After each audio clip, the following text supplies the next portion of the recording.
Let's see here. I think we already have people waiting in chat. That's crazy.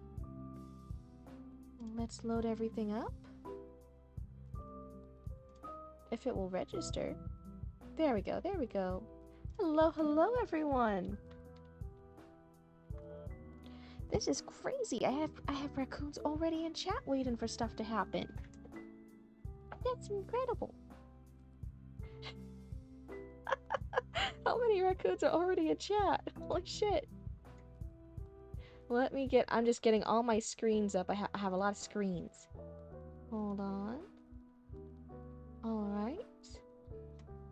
Now, today might be a shorter stream, just getting that out of the way, but I do want to get some critiques done, because I know some of our newer... Our newer raccoons did submit some stories and story submissions, so I did want to make sure we could get to them today. So that's going to be kind of like the focus. Oh, wait, what is this? Oh, wait, is this a raid? Hello, hello, welcome on in, raiders. This is crazy, we just started. Hello, hello. Oh my goodness. Thank you so much for the follow and welcome to Cryptid Cult. I hope you have fun here. If you guys are into writing, into story times, into editing and critiques, this is the place for you. But yeah, thank you so much, Sir Chatty Matty. Hello, did you guys have a fun stream? Was it good? Did you guys have fun? It's kind of an already late night for us over here. How's it for you guys? I'm getting my monitors set up. So hopefully you guys will, oh, what is this? Stop that. If anything wonky happens, hopefully you guys will forgive me. Oh, it is pretty late for you. Okay, okay. It was fun. I'm glad. Hello, Rich Loves Games. Welcome on in. Oh, it's only 6:40 to you? That's not too bad, Sir Chatty Matty. That's pretty nice. It is past 9:30 for us local cryptids over here. Everyone else roll for damage. Oh no. Oh no. Let me see here. I'm getting my little screen set up.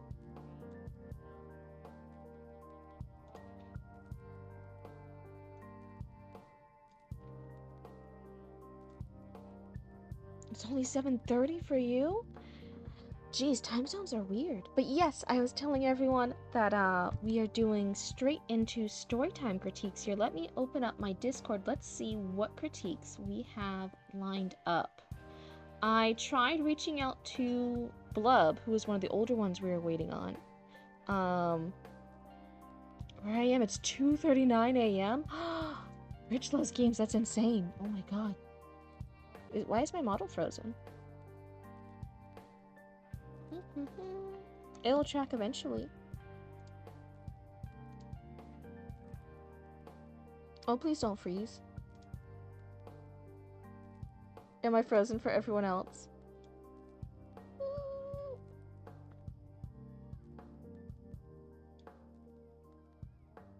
Let's see. Okay, my chat's still going. Maybe my model's frozen because it's cold outside? Maybe. It is pretty chilly. It was cold. We went to see gators today for anyone who was in the Discord. I was giving stares into the model soul, yes. You are, but chat's moving. That is so funny. Let's see here. Did you get any Gatorade from them? No, I did not. You gotta go up to Gainesville for that. I'm kidding. Only the Gainesville Gators got Gatorade. Let's see. Let's see if I can get this model to... What are you doing? No one wants to stare into this model's eyes the whole time. That'd be spooky. We're gonna pop away real quick. And then let's reopen her up. It might look a little funny. But this is part of a Gatorade, you mean? It's I believe it's true. It's actually UF in Gainesville, the college that has the Gators, made Gatorade for their players. Oh, let's see. I'm reloading VTube Studio because that just did not want to work. Boop.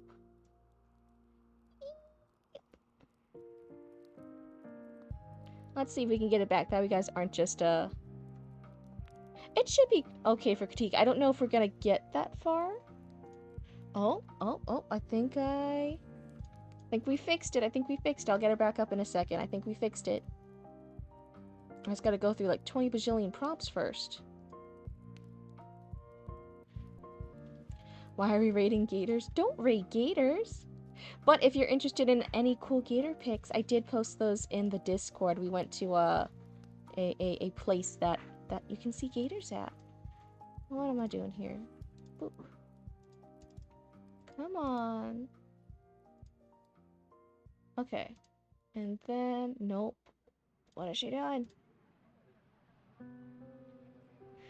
I'm honestly being so brave right now for doing tech support on the fly live on stream. I'm being so brave. We're starting off strong. I get raided and I instantly have tech issues. You're editing as you get critiques? That's a lot. So chatty matty, I couldn't even try doing it that way. I'm like, no. Roots is in chat today. So for all my new raccoons, Knitbone in the chat is Roots. Yes, they're Commander Roots. I know their username isn't Roots, but that's Roots. That's my sibling. They're the other half of Cryptid Roots. I'm Cryptid, they're Roots. They are the only person you 100% have to be nice to, because they're the only mod. So they can ban you and I wouldn't even notice.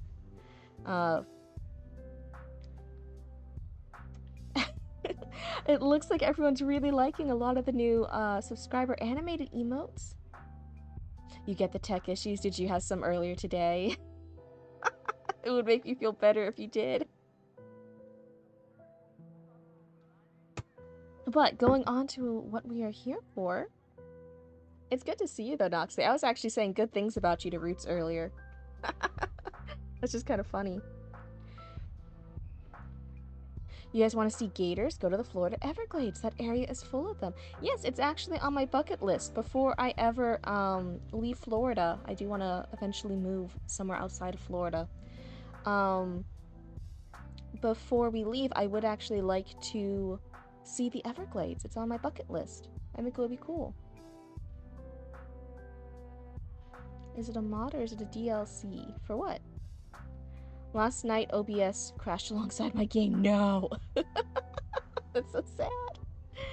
Oh no. Hello, hello, welcome on in. So for anyone, talking about Roots. Roots, what did you do? But yes, for anyone here, we are going to do story time. I read your guys' story live on stream, and you get 1 to 2 pieces of critique from me, and maybe, if the chat's feeling generous, you'll also get some critique from chat. Stream got a fast ending. One of the first ones we're looking at here, when I'm looking through, Blub is technically the oldest, but I tried reaching them. They haven't reached back out yet. You're animating right now, and it's so boring, but it's so impressive to be able to do that. That's really cool. Dusk also is not going to be on tonight. You're short on channel points. I did lower the hydrate or dihydrate. So if anyone is here, remember you guys have to be good about it. You guys can't be crazy, otherwise I'll raise the price again. But the price has gone down on the hydrate or dihydrate. You already fixed the main issues your first chapter had. That's crazy. Oh, here's the first hydrate or dihydrate. Here's your sippy. I'm actually being really bad today. It's not water or Gatorade.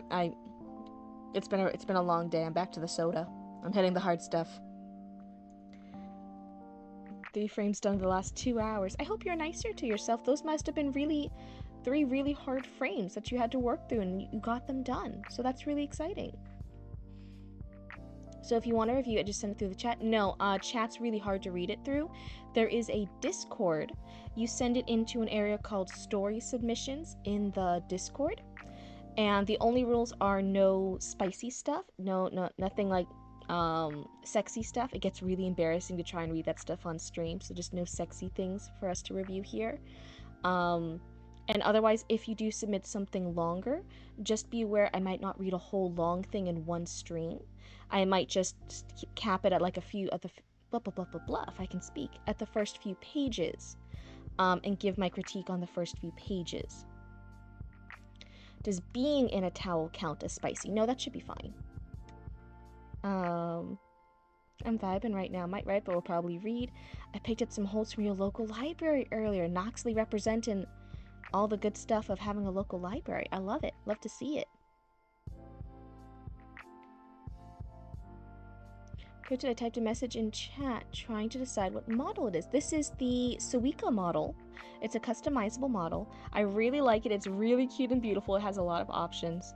I am Cryptid, your local Cryptid, and your favorite Cryptid. So I'm not necessarily a alien or an elf. I'm just a Cryptid. I'm Cryptid. And I'm blue. That's about it. And Roots is a raccoon. So if you hear a lot of mentions of raccoons, it's because Roots is a raccoon. 2026 is your no-buy year for books. Oh, that's really good. I want to read your home to be read pile and use the library before buying any more books. Nice. Yeah. So if you guys are wondering why there's a lot of raccoon emotes, it's because Roots is the raccoon. I'm the local cryptid. I left the swamp to study humans, and I didn't know anything about humans, so I stumbled upon a raccoon, and I granted that raccoon human knowledge, which accidentally gave them human anxiety and depression. And that's Roots. That's Roots the raccoon, and they helped me do all this streaming. You're the alien elf. Okay, I'm catching up. You can tell I'm tired today. You can tell it's been a long day. No idea what a cryptid actually is, but if I see one, I'll try to be nice to them. That's always the best mindset. I think we see a lot of weird, strange things that we don't actually know what they are, but I guess as long as we started off being nice, things typically tend to go well. Unless it's like a man-eater monster, and then like you're nice and then it rips your face off. But hey, at least you were nice before you died. Not the anxiety and depression. Yeah, the human anxiety and depression for a raccoon. That's a lot. All of the emotes. Chupacabra. Yes. That is goats, not people. Oh, that's true. So, trying to get on stream. One of the first ones we have up after dusk, then, who is not here tonight, is from Doppelganger Nico. I think they're Neko or Nico in chat. I'm not sure if they're here tonight, but if they are here tonight, let me know. You are up first if you're here. And after that is the MS Ventures Reflourished Volume 1 from MSM32 in chat. So whichever one of you guys are here, we'll start with you for Storytime Critique tonight. MSM32. Okay, I see you are here tonight. So we can start with yours if you're feeling up for it. It would be this guy right here.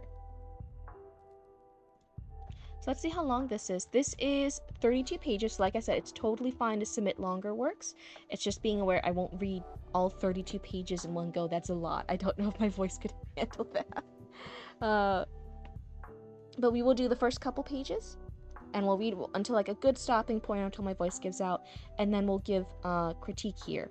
Since they're a first-time submission from this person, I'll normally cap it at 1 to 2 critiques for me, and then if users handle critique pretty well, and I kind of get an idea of what kind of critiques they can get, then as they submit more often, sometimes I'll give more critiques. Like you see Sir Chatty Matty's in stream, and they've submitted a couple times, and so I start getting a little bit more thorough in critiques and pointing out more things.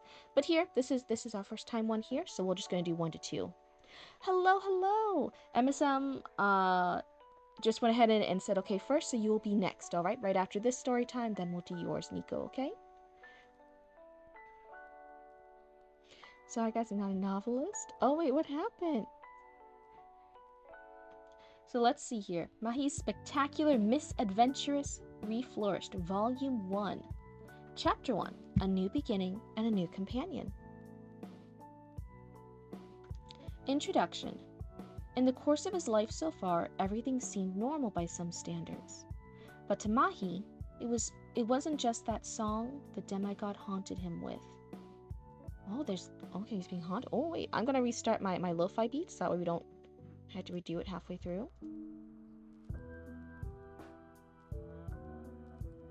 With when and how far Cryptid gets. Yeah, you're pretty chill, chatty batty. So let's see here. So this is an introduction. I'm just seeing here. This looks like a script. Is this maybe, let's see here. Maybe MSM 32 can let us know. Is this a script? Is this a rough draft? It's like my dialogue style. Okay, so this is just the dialogue for something. Okay. I just wanted to have an idea of what we were looking at. So this is the intro. In the course of his life so far, everything seemed normal by some standards. But to Mahi, it wasn't just that song the demigod haunted him with. There's too much on his plate for him to eat more than he can handle in terms of obligations and responsibilities. A few knew the truth about Mahi, the boy who trembles before a microphone, just to excel at a song in the end. And from a prodigal heir to future generations of the Moonstar's legacy, he inherited his father's heart, a careful and understanding personality with positive traits. With power borrowed from a divine being, he had one goal in his career: to protect his mentors from the dearest and their schemes, which would ruin their relationship.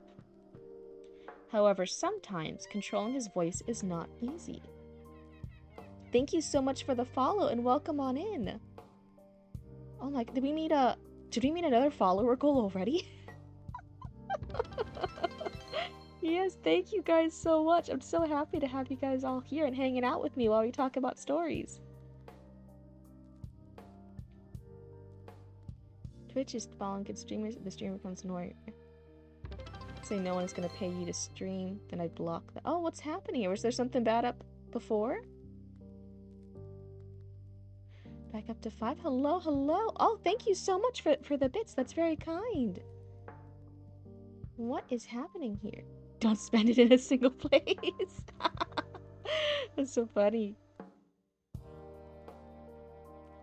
So yeah, thank you guys so much. I'm so happy to have a growing community of nice raccoons here where we can talk about stories. So let's see here. I think this is just a general intro for the author here, getting all the stuff in place, because right now there's a few things I already have questions about, but I assume as the story goes on, a lot of that stuff will be answered, like what the dearest are, what this god is, what are the positive traits. Some things are a little vague, but it is just a little intro, I think probably mostly for the author to keep stuff in mind here. So I'm not going to be too nitpicky about this yet. However, sometimes controlling his voice is not easy with divine powers. In various cases, his altos can create shock waves that shatter glass. His hums can make flowers bloom or wilt, depending on the emotions he's trying to convey. Whether it's anger, joy, fear, or hope woven into the tone, some things are meant to be tinkered with, even if it happens accidentally. Now, with all that sorted out, what could they be up to? So it seems like for this, we're having this Mahi character. He is an heir to this legacy. I'm not quite sure if the legacy is singing related, or if it's like a corporation or something. Like he's just an heir of a wealthy family. But he is an heir to something. And he has at some point done a contract with a deity to have these singing related powers. Yes, it's singing related. Yeah. So he has these singing related powers with because of this god. And he is using it to protect. It says his mentors here. I'm a little curious about that, who his mentors are. And it's also protecting it from the dearest, which I'm also curious about. So we'll keep reading and we'll see if any of that gets answered for us. Pretty sure stream is got it. I'm not sure who is asking for money. Was there somebody else who was? I just saw mention of it earlier. But yeah, you guys never have to give bits or give subs here. I mean, it's always appreciated. Like that's always so kind that you guys would do that. But it's never required here. I know If nothing else, because peeking behind the curtain here, this is now an affiliate channel, which is crazy. I never even expected that. There is just revenue being gained from just ads, right? So you guys never have to do anything else. I'm just always happy to be here hanging out with you guys. Oh, there is a bot. Let's go ahead and get rid of that. No one wants to see a bot. So let's see. I'm excited. There seems to be some interesting concept here. It's a little confusing, but this is just the beginning. Let's buckle in and see what's going to happen. It was a quiet sunset at the dearest residence. Oh, so that's where we're hearing this phrase again.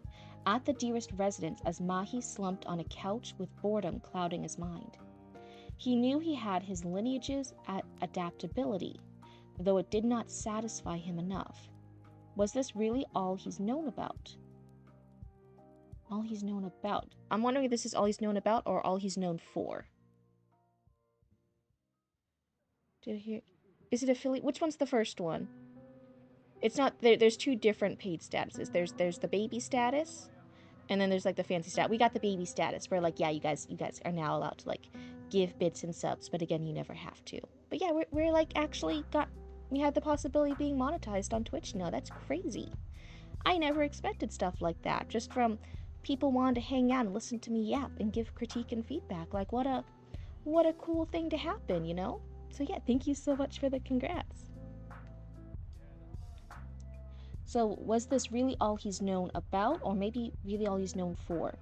Just a lonesome warrior who's stuck with blurst powers he never asked for. Is this like blessed and cursed mixed together? With that conflict in his mind, BF and GF sitting beside him wanted to know what was up with the boy and his dilemma. In my head, BF and GF is like boyfriend girlfriend. So is there two partners here, or is this like an acronym or something? Is this shortening of their names? I guess we'll find out. What's up with the boy's dilemma? BF just says beep boo bop. What? Friday Night Funkin' characters. Oh, is this like a fanfic with the characters? Is this like a fanfic with those characters? I think that's like one of those rhythm games, right? It's like a rhythm game? Sort of? Okay. GF says, yeah, what's wrong, sport? Mahi says, I don't even know, man. I've been singing with these powers for a long time now. Like what? Am I gonna be immortal now? Oh. Am I? The boy didn't get to finish his sentence.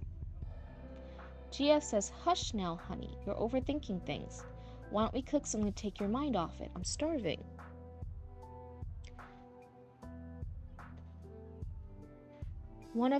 You actually have one of our patches? Oh my goodness, wait. Oh my goodness, that's so exciting. I'm also, the model can't show up, but I'm blushing. I'm like, ee! Yeah, all those patches me and Roots actually make ourselves on our embroidery machines, no factory. So thank you so much for liking our work. It's the friend you bought it for, Juno. Oh, that's so exciting. That's what it means as far as I know. BF means boyfriend, GF means girlfriend. Let's see here. So MSM, you can listen. These are Friday Night Funkin' characters. It's kind of fanfic-esque, right? You're using some of these characters. The way the GF is talking, it almost sounds like this might be the mom of Mahi. Oh, that's actually their names. Their names are BF and GF. Okay. Are they the parents here for Mahi? Or are they just like friends? No, okay, no, they're not the parents. Okay. So that's interesting. The way the GF was speaking, I guess it's not the GF. No, they're mentors. These are the people Mahi's protecting from the bad stuff. Okay. So GF says, I'm starving. Mahi hesitated for a while until he opted to agree with her offer. Sure, if it means to cheer me up.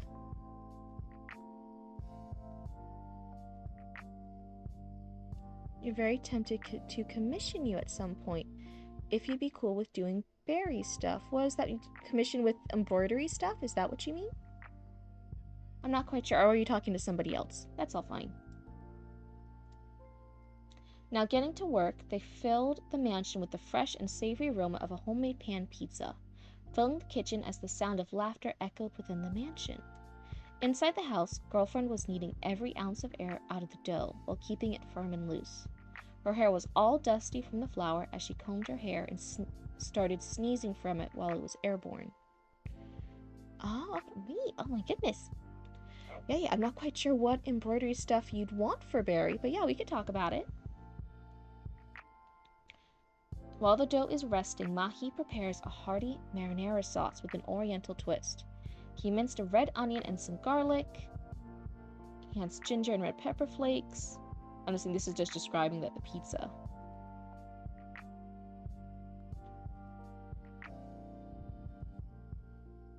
Let's see, her eyes wide in surprise at his unique take on the sauce. She then turned to Mahi, praising his talent.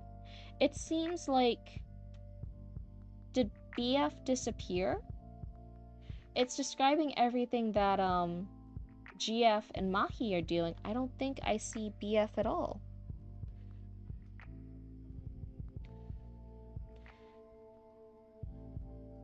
Hope I managed to pass a 3-stream watch streak. Hasn't happened yet. Congrats on anyone who gets 3-stream watch streak. Yes. Someone was on 15 a few streams ago, I think. Someone was past 20. At least on this stream. For me, yes. Someone was past, I think, a 20 stream streak. Oh, he's at the dining area. Okay. So, let's see. That was delicious. Since when could you cook like that? Mahi forces a chuckle. Asian roots, and I literally had that skill since I was 5 years old. That's honestly impressive, kid. You got some spunk, all right. Hey, thanks, G.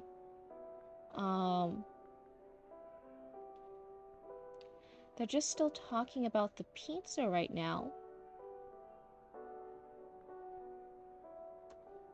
I think this is another little, like, just a little keyboard error. In the 7 stream streak, my one mod lost her 40+ stream streak the other day. Oh no! Now they're banned. But that's fine. You know, keyboards, like, little issues like this happens, especially in earlier drafts, right? We're like that. It's just pointing it out. It's not blah blah blah blah blah. It's never anything bad. So they have walked back to the dining room to have some fun talking to BF while waiting for the time to pass. While he was in charge of watching the pizza would not burn. So he serves the pizza. So for because I'm not quite familiar with it, for the Friday Night Funkin' that these two characters are in and that they're mentors, would if people know about Friday Night Funkin', would they understand this lore? Because that's the thing with fanfic, sometimes I don't always know the lore for it, right? So they would be familiar with these characters. Would they be familiar with this dearest concept and with Mahi getting god powers? Like, what part is the in-universe canon and what part is your stuff? It's just because I'm not familiar with the source material, that's all. So he's delivering the pizza. BF says, smells hella good. Is this your recipe? They're really emphasizing that it's a Japanese and Oriental twist on the pizza. They each get a slice. They slowly but surely take a bite, and everyone got their unique reaction to it. Mahi's a bit impressed by the flavor. Girlfriend was in love with it. Boyfriend, on the other hand, had a low spice tolerance, so he bolted off to get some water. Water does not help you with spice.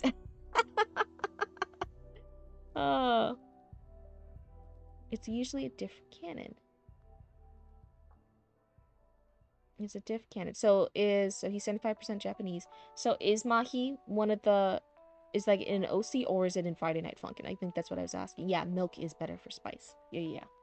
If you guys ever had too hot stuff, you gotta get milk. You gotta get something dairy. Okay, so this one, Mahi is an OC. Okay.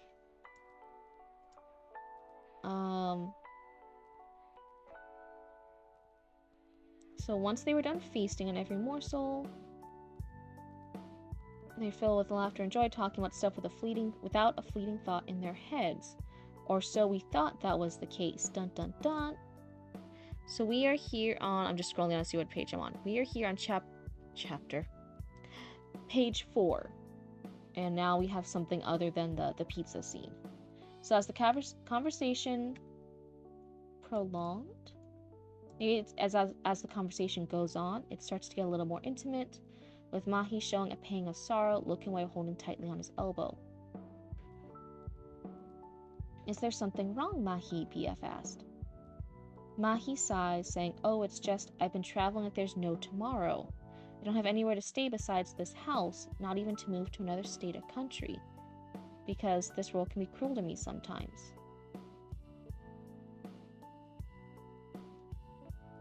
You follow 3 streamers do story time stuff. Chatty Maddie, me, and then a channel called The Kids Are Asleep. The Kid Are Asleep. Okay. I hope I said that one right. Another channel I like, I'm not sure how often he's streaming anymore. I did love following along with Frozen Scarecrow during November. He was doing daily streams. And that is another streamer in Florida that I like tuning in sometimes. He had a bleak childhood without parents. So he grew up to meet Shaggy. Shaggy, like from Scooby-Doo? And you know which Shaggy I'm referring to. Yes, okay, so this is like a cross family. There's the Friday Night Funkins. There's the Scooby-Doo gang. There's your OC. Okay. And this is the intro to it, right? This is volume 1 and it's chapter 1. So there's nothing before this, right? Oh my goodness. Thank you guys so much for the gifted sub. That's very kind. I don't know if I have a better setup than you, Chatty Maddie. I don't know what I'm doing.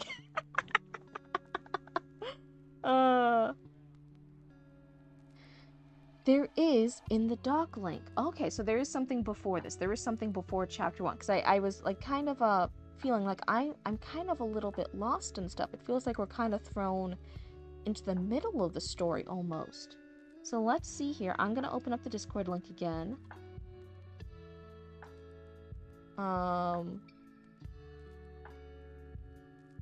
And I just opened it again. I only see the chapter 1, 2, 3. I don't see anything before it. I don't see anything earlier.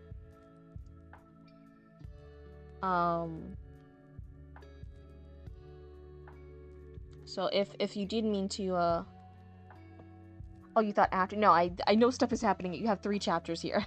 I know there's stuff after. I know there's stuff after, but it felt almost like there's a lot of backstory lore here that's being referenced and talked about, and I'm a little bit on shaky ground here. I'm a little bit shaky here. And then there's a lot of just talking about the pizza. There was a chapter 0, but it was scrapped because it was too messy. Okay. Where was I?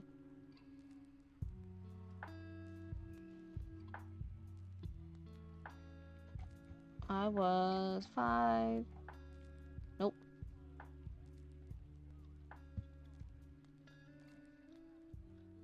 Jesus Christ. Okay, where was I? I just totally lost where I was. Yeah, okay, so you're saying this world can be cruel to me sometimes. I mean, you're right, but what do you really want? Surely there's no other choice but to live with it. Mahi says, you know, I could try to travel through different worlds. Oh, there's different worlds here. There's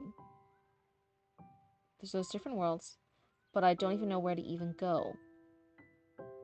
The couple exchanged a glance before they leaned toward each other, whispering ideas back and forth.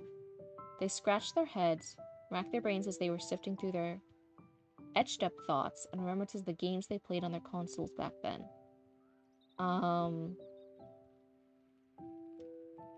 Place from the calls. They gazed back at the boy. Warm smiles greeted him suspiciously, with GF playfully pointing both fingers at him. I think we may have the best spot for you, Mahi. Oh, is it a new world, I suppose? BF says, well, you have to wait and see, dude. Try using those magical demigod powers that the Shaggy guy gave you. So Shaggy is the god. Shaggy is the magical demigod. Based off the means of that person being possessed by Shaggy. Yeah, Ajun, if you've had 2 all-nighters, that would definitely make you tired. So a surprise, I guess I could try that. So on one hand, he wants to stay here because he thought of Mr. Aker, though his ripe old age might have been too delicate for him to move on further. On the other hand, Otis, BF, GF, and other friends he met in Philadelphia cared about his condition at hand, though he might not know if either the dearest or Misha... Misha, like Misha Collins? Might hunt him down, as their ambushes are somehow unpredictable. Okay, yeah, there's a lot of characters being mentioned like we should already. Misha is his real mother. Okay. And his mother is hunting him down. Their ambushes are somehow unpredictable. So I feel this is, how many pages are we in? We are past 5 pages now. We're, I think for my initial 2 critiques, I try to do the 1 to 2 critiques that I think would have the biggest impact. And while I think about that, can I just say, is it supposed to be in the script style, or is this just an earlier draft? You're just initially doing dialogue. Or is this like a script for a comic? Is it going to be a fanfic? Like what is the project?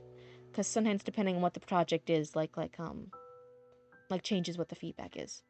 It's supposed to be just a script style, so you are just making a script. Okay, you're making a script.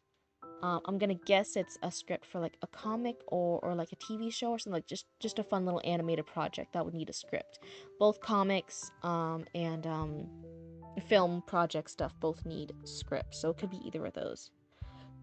So for that, I would say the 2 biggest things are, 1, I'm not quite sure if this is the start of your story. I know you mentioned there was a chapter 0, but even that got too wonky and confusing. This feels almost like it's like book 2 of an adventure, and I accidentally picked up book 2 instead of book 1. I feel like maybe this should start with Mahi, like, getting these powers and meeting apparently like Shaggy and getting these powers and meeting this Misha that's his mom and doing all this stuff and meeting these characters. This feels like we're in the middle of a second book.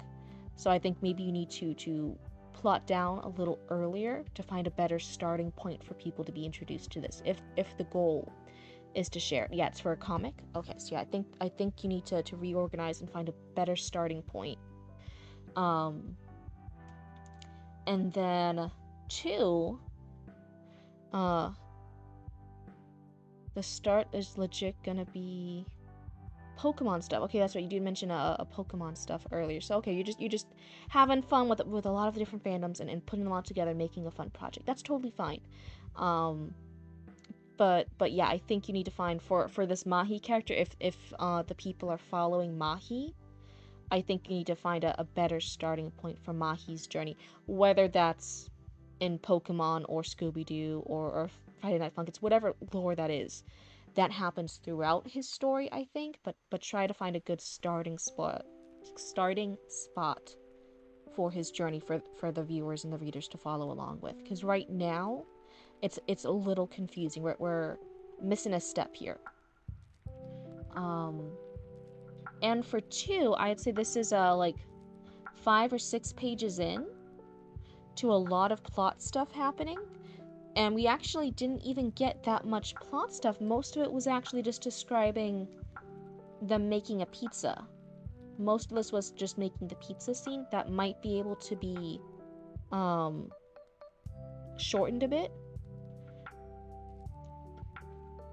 It's already in chapter 1, so I just had to go further to go back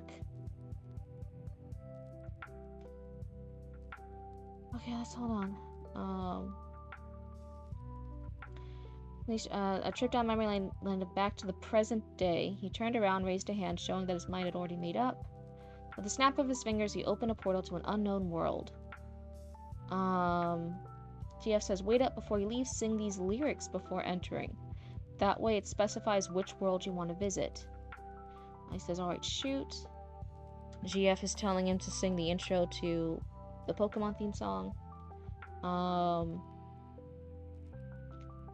BF says, beep boop bop. GF says, yeah, see you on the other side, kid. I'm just scrolling through really quick. And now it looks like now we land in Pokemon. So then Pokemon isn't the start of his story. The Pokemon isn't the start then if he's just now entering Pokemon now. I'm saying like the start has to be before he meets this BFGF, before he get like the story of him getting the powers with Shaggy or whatever that this earlier stuff is. Yeah, there's gonna be Pokemon, there's Friday Night Funkin', there's Scooby-Doo. It's gonna be kind of a mashup of different things happening here. But if I think maybe your actual beginning to this, the intro hints at them. It's not. If you're okay with having the feedback and the critique, I don't know if it's hinting at them well. It's a little hard to struggle along and follow along with this. This is a bit of a challenge. I think if your comic, if this work is about Mahi, then my honest critique is it needs to follow along with the beginning of Mahi first getting these powers. Like they're in a normal world, whatever Mahi's original world was. And then the story arc should be them meeting Shaggy and getting these powers, learning these singing powers he apparently has, fighting the Dearest for the first time, meeting Misha, their mom, making friends with BF and GF. Like that's the start of the story. But right here, this is like I said, it's reading like book 2. You need to go back and start actually book 1. It feels a little, we're missing a step here. We're missing the steps. So that's my first critique, and then the second critique is 5 or 6 pages in, most of the pages were about making pizza, rather than your cool misadventures, starting a new thing. Most of this could have actually happened without the whole pizza scene entirely. It could have just been Mahi there, being upset and having a chat with BF and GF. And BF and GF are thinking of ways to cheer him up, and they're hearing back and forth, and they're like, oh, you should go to this new world. And then they open up the Pokemon world and he steps through.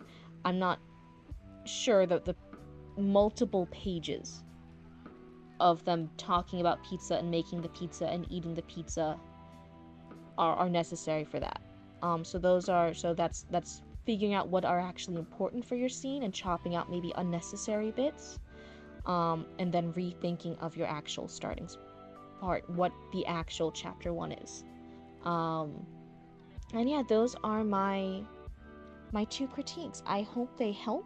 Again, I'm not entirely familiar with some of the genres here, some of the fandoms. So if anything was like a hit or miss with like a particular fandom, then please excuse me. But otherwise, thank you so much for submitting, and I hope the stuff was able to be helpful. Yeah, thank you so much. Thanks for all the critiques. Yeah, no problem. We're always happy to have it here. And again, like, I do love having, like, fandom and, fanfiction stuff here, but I always do the caveat. If I'm not familiar with the fandom, sometimes my critiques won't always be the most clear. But is this an isekai Pokemon? Not necessarily. It seems like it's a character that is going through multiple, like, they get their powers from Shaggy, from Scooby-Doo. They are dealing with characters that they're friends with from Friday Night Funkins. They're about to step into the Pokemon world. It seems like they're going to hop through multiple different fandoms and different like games and cartoon shows. And they're going to be like battling things too, and it's like this whole interconnected thing. Yeah. That's why I said like some things I'm familiar with, some things I'm not. So that's why you have to sometimes take the advice with a grain of salt. But thank you so much for submitting for that. We are done with our first critique for the night. That's exciting. And then, hello, Nightgo, you are here. Let's go ahead and load up Nightgo's. Let me scroll up. Did I already have it up?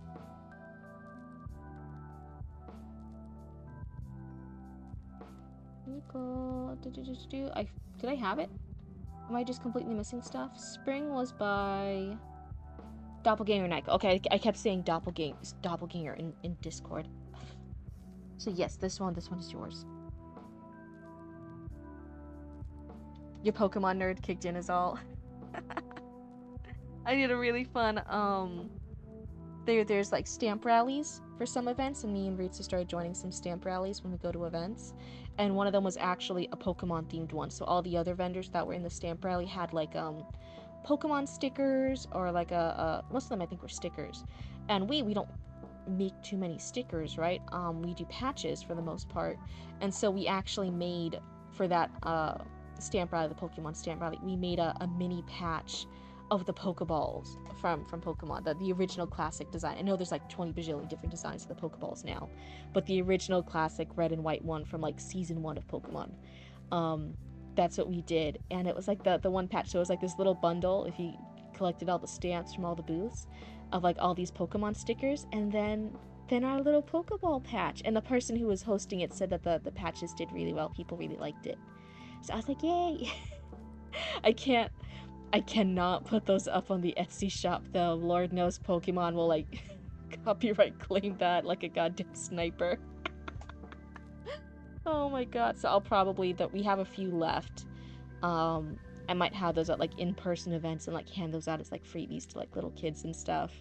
But like, man, if the IP wasn't so protected, I would absolutely have a Pokemon patch section. I would love that. I would do all the spooky Pokemon, the ghost type Pokemon. Yeah. It's so I'm like, I had to figure out how to be normal when people do subs and gifted subs on here. Mash and Penny, who have been nice to me, we've done collabs before. A few streams ago, they actually like did a few subs and gifted subs on the chat too, and helped with reaching a goal. And I was like not normal about it. I was like blushing, I was like stammering, I was like, oh, thank you so much, and I was like thanking them too much, and then I was like ignoring it, and then I was going back to thank you. I just have to be like normal. I feel like other streamers are like used to it, and they can act normally now, and I'm just a buffoon. I'll get normal about it eventually. I'll like mellow out. It's just I'm still such a new streamer that actually having like I feel like I'm just flailing around, and you guys are nice enough to like hang out with me while I'm flailing around, and then other people are actually giving me money for it, and I'm like, what do you mean? This is just me flailing around. What is normal in a weird world? You trim down the filler? Oh, that's a really quick fix already. Holy shit. That's a really fast edit. Normally, thanks for the tip. Yeah, always. And thank you so much for submitting. I know it takes a lot of courage to submit stuff on stream. And so all the raccoons who do that, like, you guys are very brave raccoons. And I hope the critiques help. And it's not even just, like, for that one scene. It's stuff that you can, like, take and move forward with your future writing. And you can, like, in the back of your head, pay attention to stuff and realize, like, oh, yeah, like, I'm doing this one thing again. And then it helps with your self-editing in the future. What was I saying? But yes, otherwise, Naiko has been waiting very patiently for us to start reading this. This is 16 pages. We probably won't get through the whole 16, but just like with before, I'll try to do a couple pages and find a good place to stop. So let's start here. A winter had passed since their botched job. Den and Alice had celebrated their 13th birthdays. Around them, time itself had changed. Temperatures had risen, and with them, activity had picked up again in full force. It was the trading season, and Den's parents were chaining contract after contract. As roamers, their work consisted of escorting and guiding convoys across the desolate expanses that separated the cities. The job kept them away from Paris for several days at a time, so Den's father paid Alice's parents to look after him. So Den's father paid Alice's parents to look after him. Okay. Den had nothing to complain about. He loved being with his best friend. During the day, Alice's parents were rarely home. All their time was taken up by their scrap dealer work, leaving the two children to themselves, which suited them just fine. That day, Den woke up slowly. Pulling back his blanket, he realized the sun was already high. No one in the house. He got up and dressed quickly, went outside, and went down the metal gangway. He found himself in the street. The pipes weren't leaking, a sign that it hadn't rained for several days. That was bad news. Water reserves were vital. Urine recyclers and the scene treatment plant couldn't supply everyone. If this kept up, blue gold would be rationed. I like that since the water's so precious, it's called blue gold. I like that tip. As he walked along the lower city's main routes, he slipped into a narrow alley where he passed a woman leaning against a wall, smoking Sendrex rolled into newspaper. Barefoot, she wore nothing but a kind of robe that fluttered in the wind, revealing her pubis. Okay. The fabric was torn across her chest, giving her a dizzying neckline. A few meters away lay a young man stretched out on the ground, alive but disoriented. As Den got closer, he realized the guy was high. He grimaced, another junkie. He stepped over the body and headed toward what looked like a marketplace. Several stalls stood beneath awnings. So, okay, Den has left. We know Alice's parents are working. I wonder where Alice went. Why he's just hanging around. Several stalls stood beneath awnings. There was every kind of merchandise, from a butcher selling rat, pigeon, and recycled corpse rations to a peddler trying to unload low-value archaeotech. Unload low-value archaeotech. I don't know why that was so hard for me. Maybe it would just be better to say to a peddler trying to sell low-value archaeotech. Unload low-value. Maybe it's the two lows. I don't know. It was just a little funny thing when you read it out loud. As he passed, Den noticed a radio set. He eventually found a wooden cable reel around which Alice was sitting, facing a man who looked between 16 and 20. Hard to say. He was bearded but looked like a half-defoliated tree. Oh, look. Den moved closer and saw they were playing knucklebones. Alice tossed a piece into the air, scooped up the 3 left on the table, then caught the airborne one on the fly. And there, I cleared the 3. Your turn, she shouted at her opponent. Okay, yeah, there should be the quotation marks around this, rather than just the line. Unless you're doing something different. The teenager scowled. So it is a teenager. If it's a teenager, I'm not sure about a man here, and he's between 16 and 20. You could maybe do like, hello, welcome on back. Since you say a man, and it's hard to tell if he's between 16 and 20, but then later on he is a teenager and you specify that, I would just have him as a teenager throughout. Or just have, like, the character say, she was sitting across from someone he assumed a teenager, with a half-defoliated tree beard. Just to keep it consistent. He would have to clear the floor. He would have to clear the 4. Looking at his stake, Den understood why he was hesitating. On the table lay an AKM magazine loaded with around 37.62 times 39 rounds. I know I said that. I did not say that right and correct.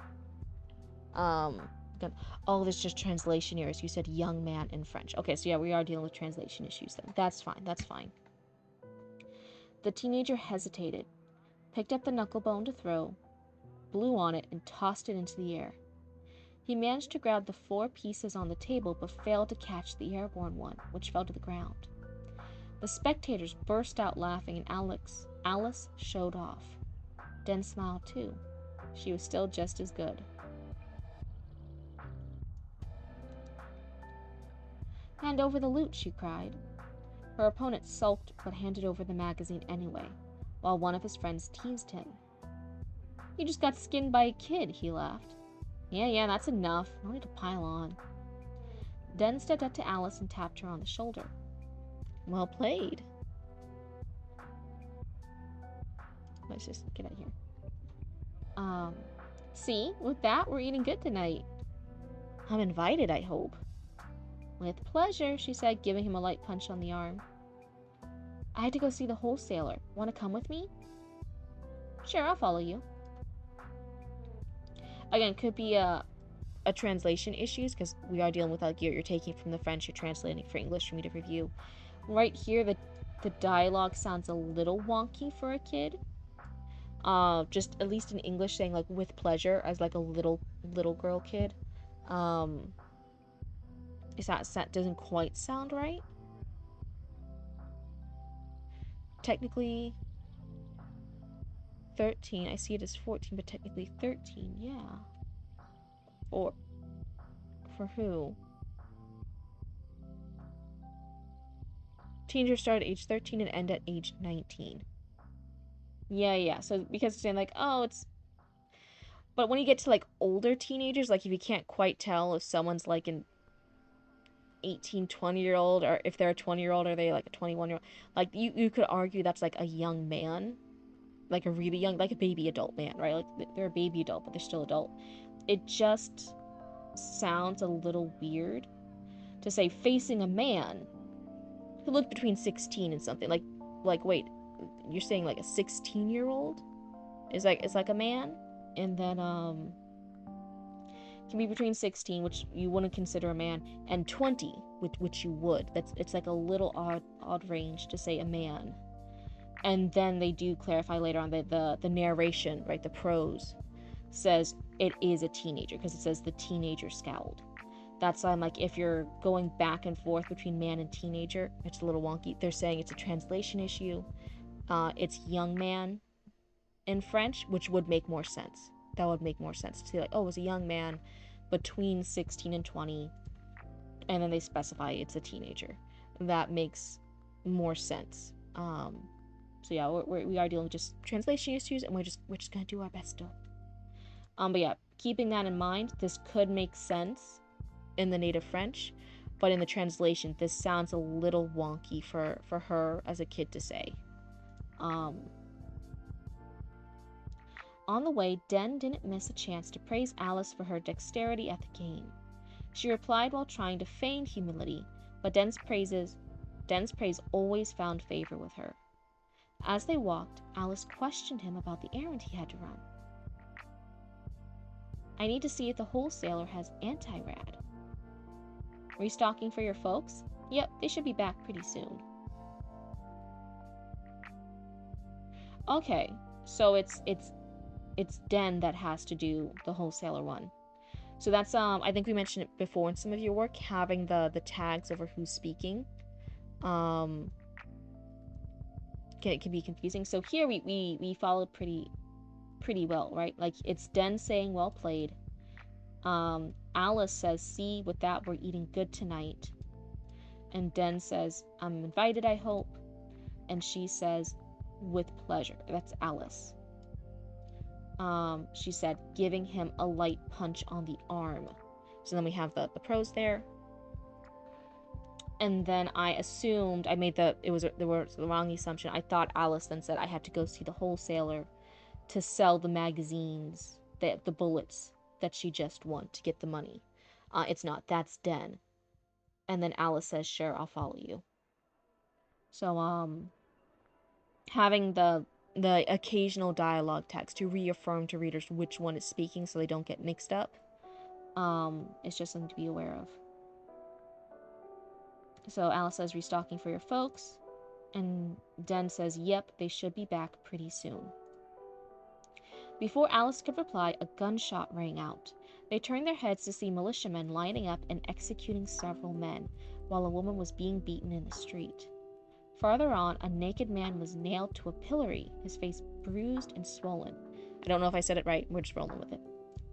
Den approached one of the guards. What do we have today? the boy asked. 2 rapes, 1 murder, and this woman stabbed her man. The guy was lucky Ludwig managed to stitch him back together. She just stabbed him like that? Attempted murder for domestic violence, but it wasn't self-defense. She attacked him from behind while he was headed to work. And she's the one you punish. Dude, I wouldn't be questioning these militiamen. You don't want them, like, hitting you next. Like, you're just a little kid. You can't fight them. Manson pillory, that'll teach him not to beat his wife. Den nodded without another word and went back to Alice. When he reached her, he noticed she was doubled over, her face twisted in pain. What's wrong? Den asked, panicked. My stomach hurts really bad. We had to go see Ludwig. Now. What? Den says, if it's contagious, we can't wait. You need to be examined immediately. Alice hesitated, but she knew he was right. Okay, I'm coming. Den offered her his shoulder for support, and they made their way as best they could to the dispensary. Hi, Callie. Oh, my model's... There we go.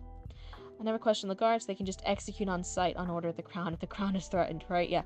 And they've submitted previously, I think, in this world, too. And the guards did beat the character Den, even though he was just like a little kid and he was like trying to steal from a store. So they have shown violence to him. I don't know if this is earlier or after that scene. But, like, this is in universe for this world. I'm like, kid, don't be questioning them. These guys are gonna kick your ass. Usually watching a streamer play a game, but this is interesting. Yeah. And during November, I was doing a writing and chatting mostly. During November, I did a 30-day streaming challenge where every single day they could tune in and actually watch me create my own shitty rough draft. Because I always believe a rough draft, like, give yourself permission for it to be shitty. Just write straight from your head. Don't even think about it. Don't self-edit. And they could tune in and actually see me write a shitty first draft during all of November.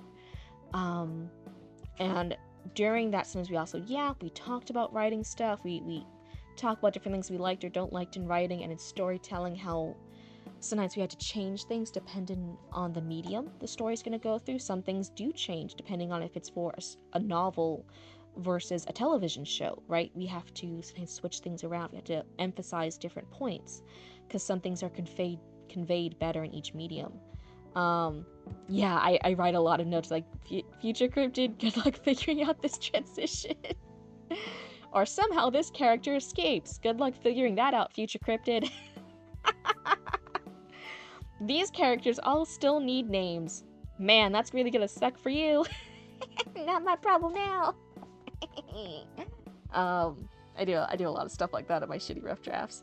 But it's nice. It's nice to give yourself permission to make something shitty, because then you can always make it better. I think a lot of writers never finish their stories because they don't give themselves permission to make it bad at first.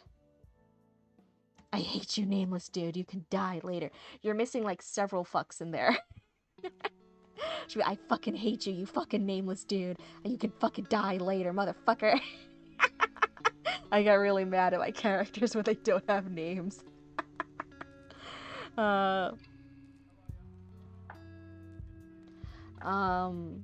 Anyway, where are we now? We are in... Okay, we're in 4th page. We can go a little bit longer. Just something before I forget. I was curious. So Alice wins a magazine loaded with around 30 rounds. Handed over the magazine, so she does have it. Does Alice have, like, pockets or a backpack or something to hide this in? Because it sounds like it's valuable loot that she just won, right? And in this society, in this setting, I think a lot of people might be tempted to see, like, a little girl running around with, like, valuable loot and ammunition and just, like, take it from her, just steal it from her. So she might need to, like, hide it somehow on her person in order to have it. Hearing the gun talk reminded me of a funny nickname. There was a pair of twins, and one of them managed to accidentally shoot himself in the leg. Their nickname from then on were Leaded and Unleaded. Oh no! Oh no. How many F-bombs can you put in chat before it stops you? I have no idea. The auto mod on this thing is a little bit wonky sometimes, to tell you guys the truth. Like it sometimes flags stuff for like racism and stuff, or like someone being like, oh, I just don't like the French language, and or like the German language, and it like flagged that, and it was like racism. Oh my god. Anyway, so that's just something to note earlier. I'm like, hey, like if this is for pros and she is hiding on her body somewhere, that might be something you want to mention. Otherwise, someone will just come up and like yank it out of her hands. Your automat always catches the word bitch for sexism all the time. Well, here you said it just fine, so what's my automat doing? Oh my god. I don't know who it was. I think it happened like earlier on too. I think somebody said like was talking like about sexism, like saying like they were saying like in response to something that we were saying like in a text or something, and so they were saying like, oh yeah, like sexism is bad or something. It was just a really generic thing, right? um and it actually flagged that, and it was like they mentioned something about sexism here. We don't know what it is. We're flagging it. We're flagging it. And I'm like, seriously? They literally like wrote like sexism is bad or something. Da, da, da, da. And it's like portrayed well in the text. Like it was fine in context, but it was literally like they just highlighted the phrase sexism is bad, and I'm like, Automod, what are you doing? uh oh yeah, the Twitch mod is gonna get you for that. Automod is our Dinkelberg. Oh my god, you're right. You're absolutely fucking right. But maybe not 100%, right? Like just 95%, because it wasn't it like in the official show, like Dinkelberg was like the perfect neighbor because he realized like the kid's dad like wanted a mortal enemy, and so like the Dinkelbergs actually were going through everything to give him the fight and the antagonist and the enemy that he wanted, just because they were such good perfect neighbors. They're like, oh yeah, our neighbor wants us to secretly be terrible people, so oh my god. Yeah, that did happen. See, I'm not crazy. I didn't hallucinate it. I don't think Automod's like that. I don't think Automod's doing this for our benefit. Um, Mod, maybe. I'm certainly not gonna try the F-bomb as many times, see what happens. I don't know if Roots is still in chat. Roots, can you type fuck in chat? Dinkle Mod. And this is where I put my own Automod. If I had one! I can't do the voice, but yeah. Oh no. So, she's sick. Den offered her his shoulder for support, and they made their way as best they could to the dispensary. When they reached the medical office, they pounded on the door. It opened, revealing Wilhelm, a toothpick in his mouth and a couldn't-care-less look on his face. What's wrong with you? He asked, annoyed. Oh. Call you anything except late for dinner. Den didn't bother being polite. None of your business. Where's your old man? Out making the rounds. If you've got a problem, I'm the one who handles it. Alice, still bent double, frowned. Yeah, so I feel like sometimes these, you're using them as the dialogue tag. Oh, sorry, my model's freaking out. But like here, this one isn't a dialogue tag, and it's still being used. So if this is the dialogue tag, be consistent with it. If this is like your replacement for quotation marks, make sure you're using it in the right spot.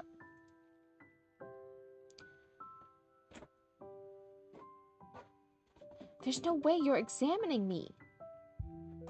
Will, okay, that's right, because it's Wilhelm. Will, she protested. Are you the one who's sick? Yes, my stomach really hurts. Will rolled his eyes. It's cholera or some other infectious crap. We can't wait. I need to do the preliminary exam right now. Maybe some more descriptions of how Wilhelm is acting. Like, is he like still like, is he like puffing a cigarette? Is he like leaning further against the door? Is he like picking dirt out from underneath his nails? This shouldn't be there. Okay, yeah. See, that's what I'm saying. I know it's like probably just like a little mistake, but it's just for clarity. Just double check. Alice looked at Den, hesitant. He nodded, resigned, knowing they had no other choice. Okay, but if you make one inappropriate remark, I'll tear you apart. The doctor in training shrugged. Yeah, see, it's repeated here again too. Suit yourself. Come on in.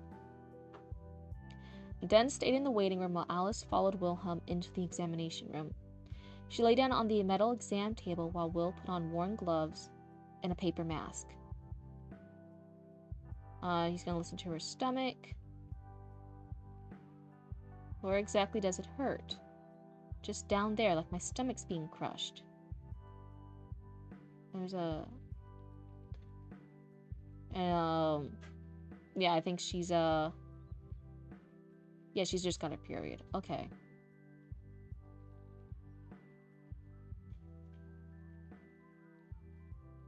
Yeah, dressed in silence, her face tight and burning with shame. When she came out, Den had barely sat down. He looked up at her, surprised. So something to be aware of is, for the most part, I think in the earlier piece you submitted, we followed mostly Den's point of view. It's been a while, so I could be wrong, but I think it was mostly from Den's point of view. This started in Den's point of view, right? Like, he's waking up alone. He has to go find Alice. We, the readers, don't know what's happened with Alice, right? We're following Den's point of view. We're like, our perspective as the viewers is right behind Den. We're like looking over his shoulders. He's going through, even when we meet Alice, we're still looking at the situation from Den's point of view. When he's left Alice and he's talking with the guard, we're not knowing what's happening with Alice until Den looks around and sees that Alice is in pain. Everything is from Den's point of view until you switch right here, right? Right, Den stays in the waiting room. Alice follows Wilhelm into the examination room. And then you switch to her. She's laying down on the metal exam table. They're having dialogue. They're going back and forth. It's suddenly switched up to Alice's point of view instead, right? And I think you wanted to... It felt like you wanted to be consistently with Den. If you were from Den's point of view, he might be like listening to this dialogue like in snippets on the other side of the door. Like waiting to see like if she's okay. And then like after a few minutes she comes out and Wilhelm's like laughing and she's like blushing and embarrassed and he's like, oh wait, what happened, what's going on? But that's what it would look like from Den's point of view. Sometimes we as writers, we accidentally switch point of views when we don't mean to, and this kind of felt like that. It felt like you accidentally switched to Alice's. Another funny nickname, a pair of twins. The older one is named Peter. Their nicknames are Pete and Repeat. Oh dear God.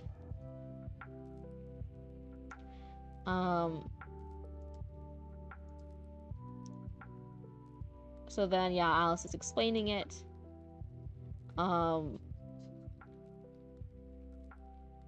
She then leaves and we stay with Den. Den remains seated, completely lost. So yeah, I feel like maybe from this scene, staying with Den would be a bit more consistent. So that's my first critique, and then the other critique, I think I said it before with your previous submission too, is having dialogue tags, right? Who is saying stuff sometimes. It's okay to go back and forth a little bit without a tag, but once you do have the habit of doing a couple back and forth with just dialogue, and just to keep things consistent, have a dialogue tag. Like even this one, like this one's fine, right? There's no way you're examining me, Will. She protested. That's fine as a dialogue tag. And then here, are you the one who's sick? We can probably infer that's Wilhelm, right? And then yes, my stomach really hurts. We can figure out it's Alice. But like in general, when you're going back and forth a lot, you don't want to do too many lines of dialogue without clarifying Who said what? A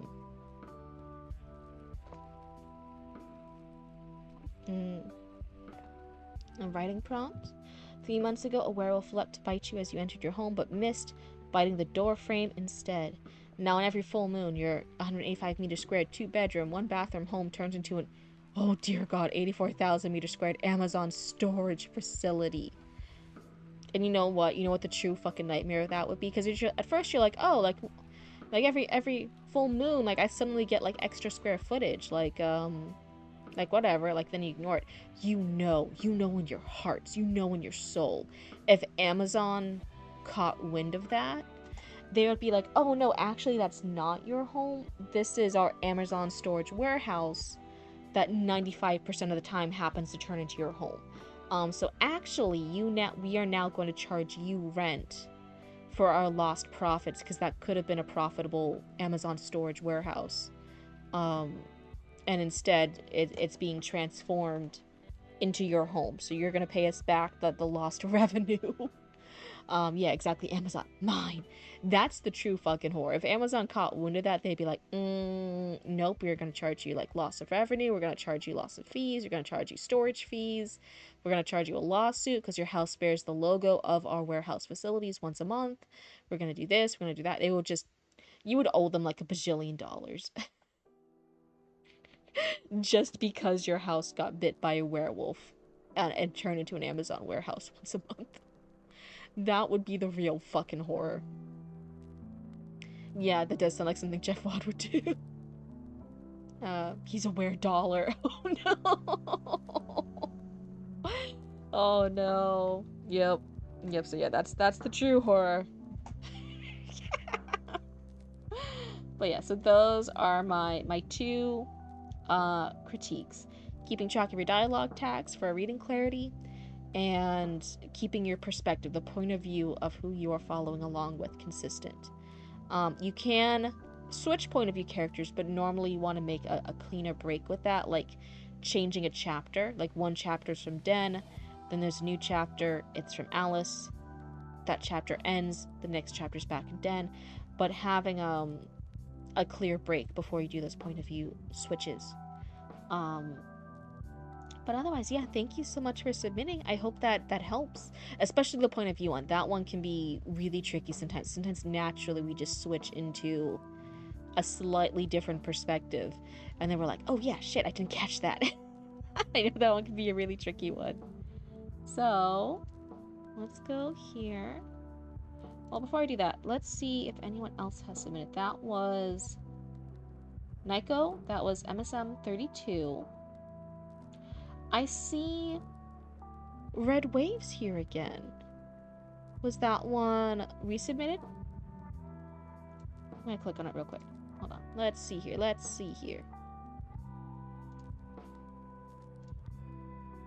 I don't know if it was an accidental one. Did I miss something? I don't even know what's happening anymore.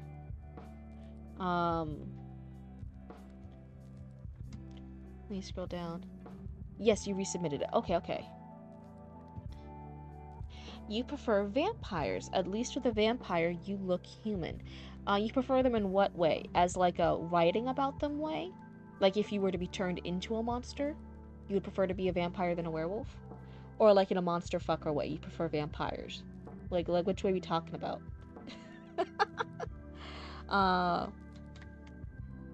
You want to go over the first chapter today since last time we went over the prologue. Yes, that's absolutely fine. Thank you for reminding me. Otherwise, it would have been like, oh, are we just rereading the prologue? Did you do some edits? Nope. I went too far.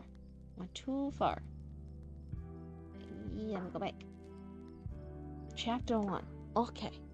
I'm all set. I'm gonna get comfier in my chair real quick. So if you hear stuff moving around, it's me moving in my chair.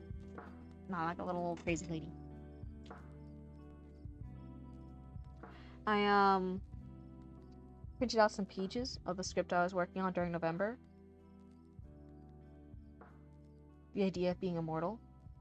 Well, I guess it depends on the lore too. I mean, even oh my god, what the fuck was her? What's the name? The lady who wrote Twilight. She made her werewolves like voluntarily immortal, right? Like they're just immortal until they don't want to be immortal anymore. Wasn't it? Am I completely making that up? Did I just make up that bullshit? Wasn't it, for anyone here who has read Twilight, in like that Twilight series, I forget the rest of the fucking book's names, wasn't it a thing that the werewolves there are immortal until they're like, nah, I'm good. And then they just like give up on being immortal? Like they're not, it's like, voluntarily immortal? That way they're not actually cursed with immortality, it's just however long they want to be immortal.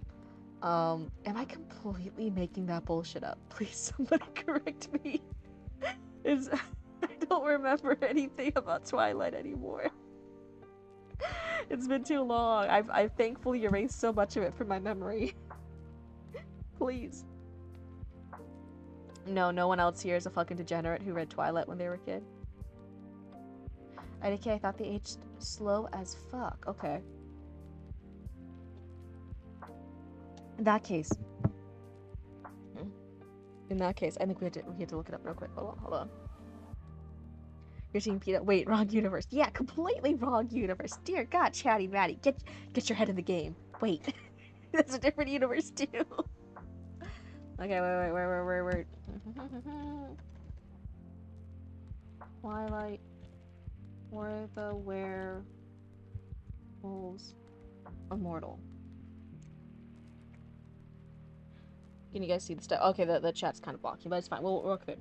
Twilight achieve a form of immortality as long as they continue to phase regularly, freezing their aging around the physical maturity of a 25-year-old, but they can choose to stop phasing and then age normally, dying eventually, unlike vampires who are truly immortal.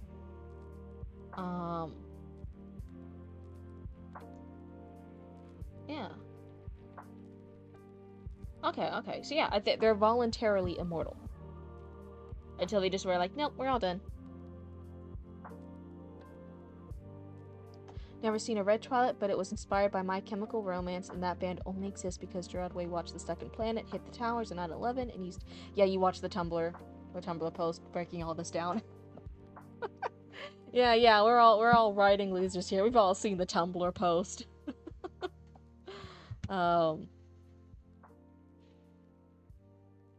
You had this headcanon Cedric died and turned to Edward. Don't do that to my boy Cedric. Don't do that.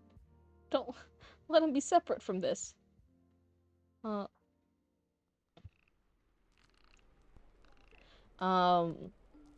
also, like, keep in mind too, like, I'm pretty sure it's been confirmed, right, that is it Stephanie Meyer? Stephanie Meyer?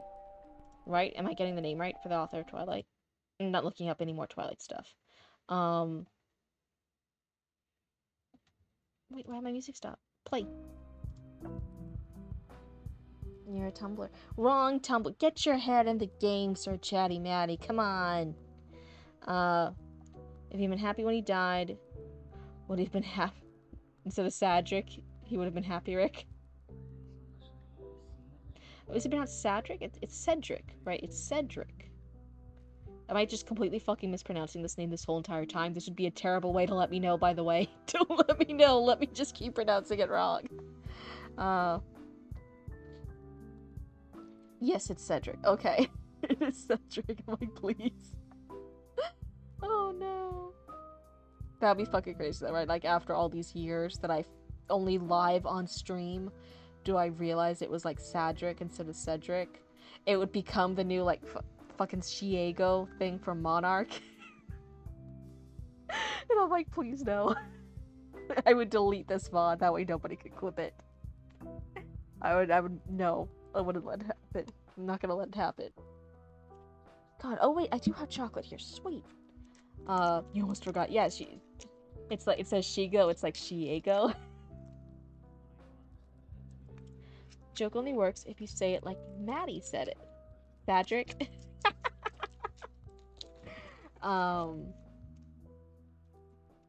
Fuck, no! I fell into the trap.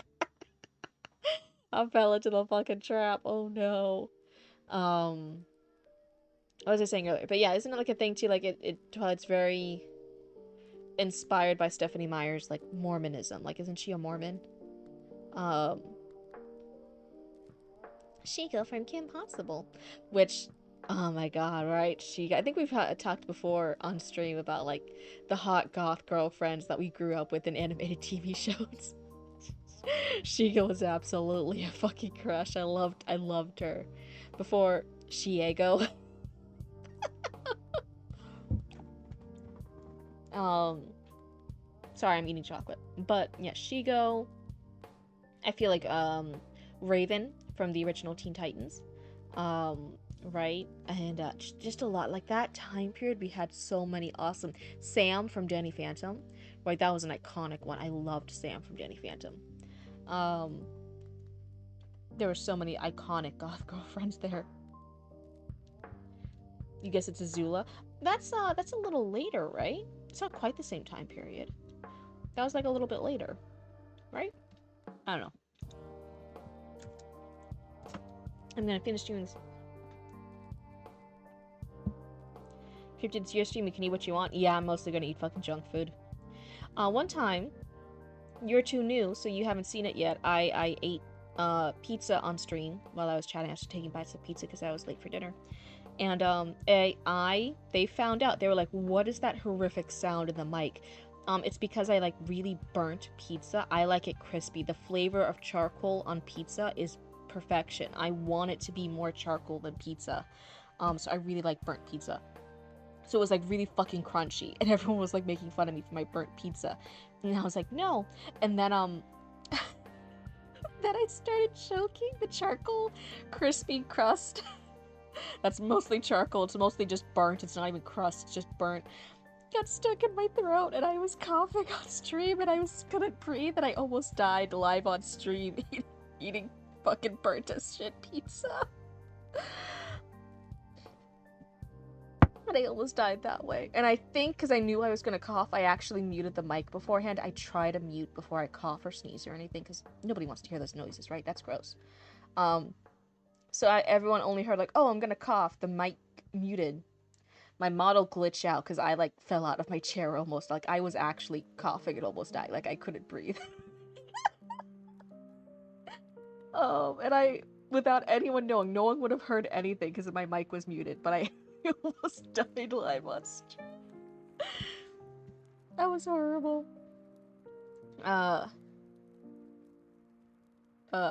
You stream your rules. Yeah, if I want to be a heathen and eat things that will cause me to choke and die, that's my choice. Eating burnt food causes cancer. Oh no. My face just explodes on my. You just cough and sneeze in the mic. Oh no, Chatty Matty, no. You don't even try to mute. Oh my god. That's fucking. So Chatty Matty, what are you doing? I've somehow assumed that if I like cough or sneeze into the mic, that like chat's gonna reach through the screen and like just beat me up. You guys are over 100 raccoons, and like when it was just a few of you, when it was just a few raccoons, I could be like, yeah, I could fight like a couple raccoons. Even if it was like 20 of you guys, I was like, oh yeah, like not all of them are gonna attack at once, right? Raccoons are more timid compared to possums. Like I could, as long as they didn't swarm all at the exact same time, I could fight 20 raccoons. Yeah, absolutely. 50, I was a bit intimidated by. I'm like, they're gonna get some hits in, they're gonna scratch, I might lose a finger. If one's really adventurous and can take a few kicks, I might even lose a few toes. But like, I think I'll survive the encounter with 50 raccoons if they reach through my screen and start fighting me. There's over 100 of you fuckers now. Oh no. I think I'd lose to 100 raccoons. I've never switched tabs so quickly. Burnt pizza. You'll fight with me? You'll most likely die, but still. Yeah, that's how it'll be.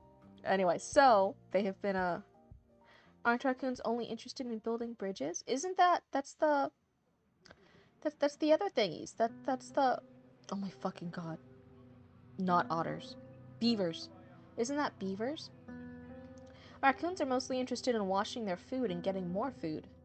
And they get really upset when they try to wash cotton candy because the cotton candy just disintegrates into the water and they never understand why. So they keep trying to wash cotton candy and it keeps disappearing and then they're just like sad.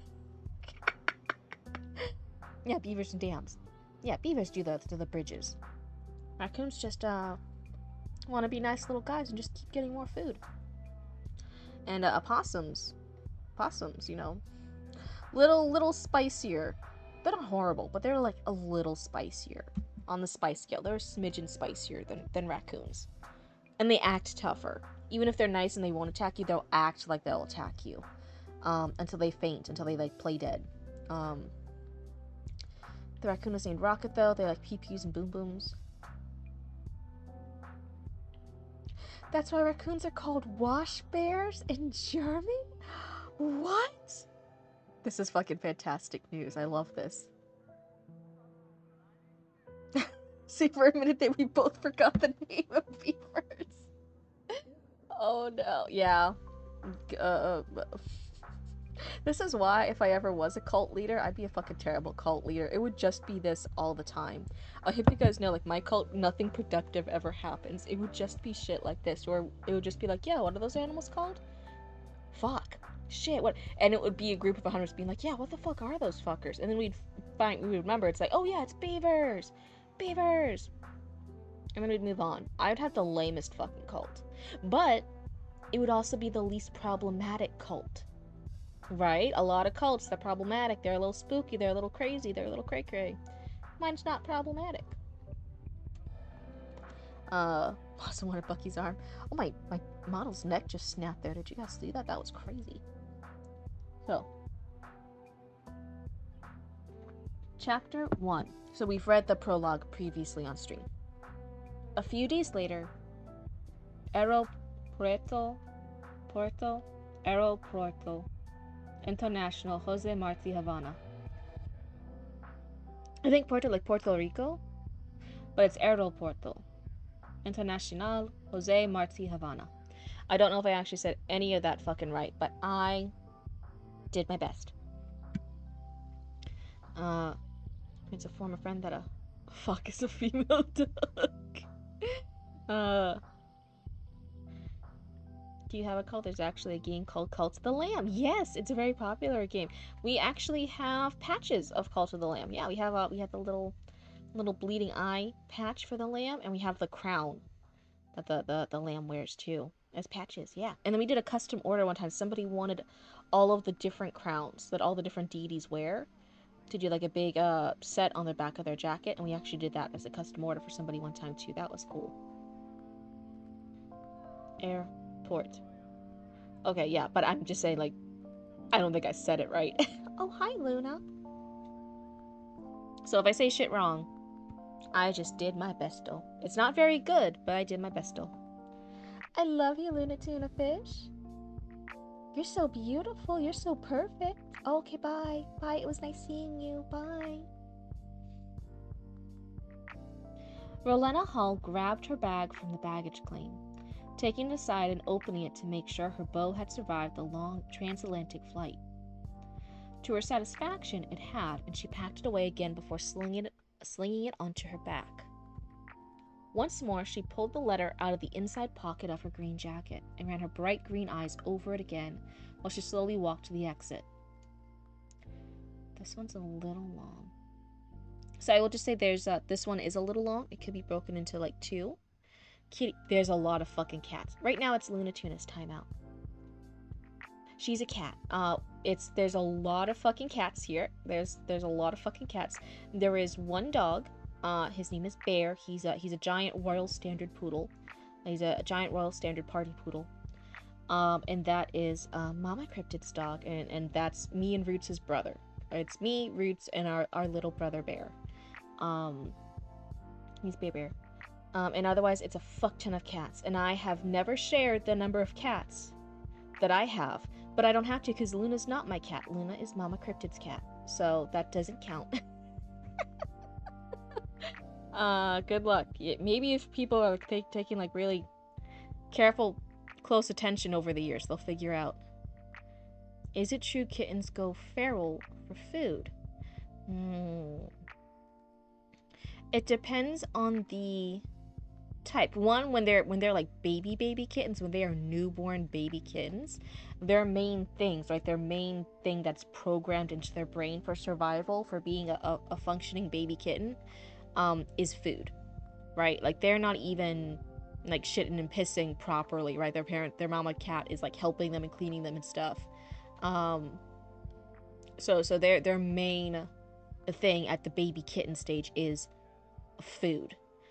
Now the big things now is when adult cats go feral for food. That's when it's a little bit more concerning. They should have grown out of it a little bit more, unless they had food insecurity, in which case then you had to work really hard with them to give them more food security. Otherwise they'll keep going crazy and acting like lunatics over food, and you don't want that.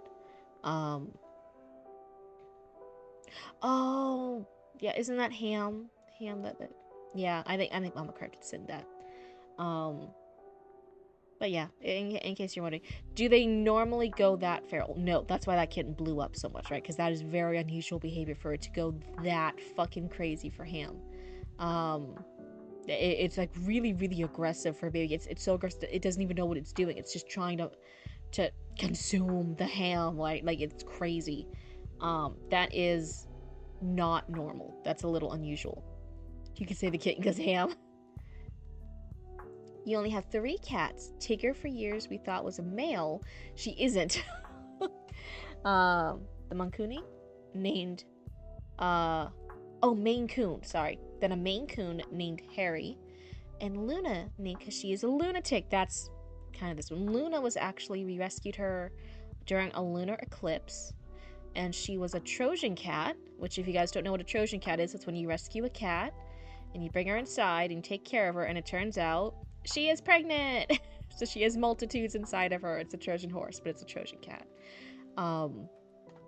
And pregnant kitties go a little crazy. So she became Luna the lunatic really fucking fast. You hear Luna, I think, is Mama Cryptid Sailor Moon. No, she was rescued during a lunar eclipse. She's an all-black cat. We rescued her during a lunar eclipse. So she's named Luna, and she gave birth to her kittens on Halloween. We kept 2 of the kittens, and that is Ghost and Baba, who's Baba Yaga. And those are the 2 Halloween kittens that we kept. And then the other 2 Halloween kittens went to some family friends. Yeah, like the Trojan horse, but she's a Trojan cat. She contains Baba is you. Oh my god. But yeah.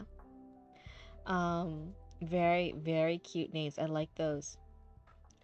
What was I saying? But yeah, lots of interesting fun stuff. It was really fun that we rescued a cat on the lunar eclipse.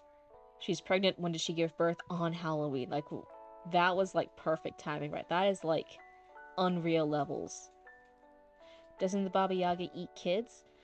Maybe when he grows up. Right now he's still just a baby Baba. And he's growing up. He's a little anxious. He has a bit of anxiety because, you know, the mama Luna tried to kill them. So he has a little bit of anxiety. But he's gonna one day be a big, strong, proud, confident Baba Yaga. He's just reached over 1 year old. Yeah, sometimes mama cats, when they are done raising the babies, and they're just done, they're just mentally done, they'll just be like, yeah, I'm done. And if the kittens can't go, you know, out into the nature, into the wild, they'll be like, yeah, okay, I'm getting rid of you. She was very aggressive, so she is separated. So when you guys hear me talking to Luna, it is just Luna out. We lock up the rest of the cats in all their different rooms. And then Luna has the house, and then later on Luna gets locked up, and then the other cats are released. She was a little aggro there for a while. The tales of Baba Yaga are many and varied. So like, do they exclusively? No, sometimes you'll have tales of Baba Yaga helping people. Sometimes you'll have tales of Baba Yaga not helping people. So and would you really consider a mythical creature? She's like an entity. She's like a being. Or you can even say, like, sometimes it's multiple of hers, right? Sometimes it's a family, sometimes it's a title, sometimes it's this. There's, like, differences in it. You can look it up more. It's really cool. But yeah, Baba Yaga will one day grow up to be a big, strong, powerful Baba Yaga. He's a little unique. He will be a boy Baba Yaga. Baba Yaga is normally almost always a female. He'll be a boy Baba Yaga. Okay. Here, let me take a sip and let us fucking focus. I knew people were going to use that against me. I knew it. But yeah, you used green jacket and bright green eyes in the same sentence. I think one, you don't want to repeat words too close together, and this is a kind of a run-on sentence. Because she's pulling a letter out of her jacket, describing her jacket, it's looking at her eyes, she's reading this letter, and she's walking to the exit. There's a lot of stuff happening in one sentence that doesn't quite need to be. Her contact would be waiting for her by the docks tomorrow, a good distance away from the airport. She had caught an earlier flight, so she wasn't supposed to check into her hotel until the next day. It was a rare luxury as a mercenary, but her client had paid for it. While she stowed the letter away again, she brushed a lock of her flaming red hair out of the way. The Cuban heat had picked up early this spring, and Rolena had already sweated through her undershirt on the bus from the plane to the terminal. Hello, mate. It's good to see you. A message. Oh, which message was highlighted? Oh, just the hello. Nice. Yeah, sorry. I'm still getting used to some of the stuff. But yes, welcome on in. We're doing a storytime critique. This one, I'll have to see how I'm feeling afterwards. This one might be the last critique for the night. We'll see.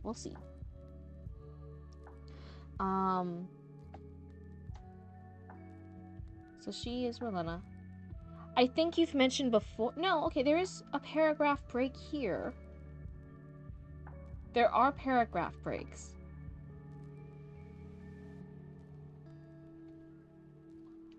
I would consider looking at your paragraph breaks. Some of the paragraph... Like, there are some points where I'm like, this is where, like, the paragraph ends. And this would be the start of a new paragraph. And it just kind of keeps going.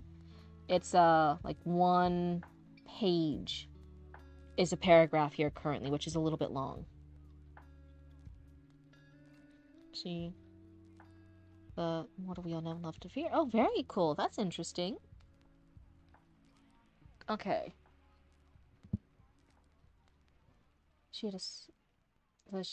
Luckily she had a smaller acrobatic physique, so there was less of her to sweat.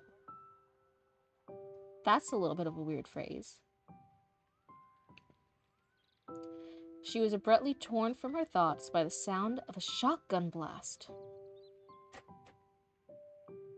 Screams echoed throughout the airport building, and she ducked behind a pillar to be out of the way of the fleeing crowd while unpacking her bow.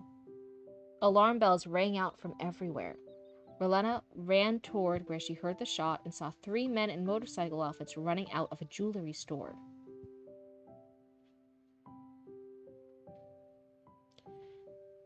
Nice. And story critiques for the past 3 days. The props I could never.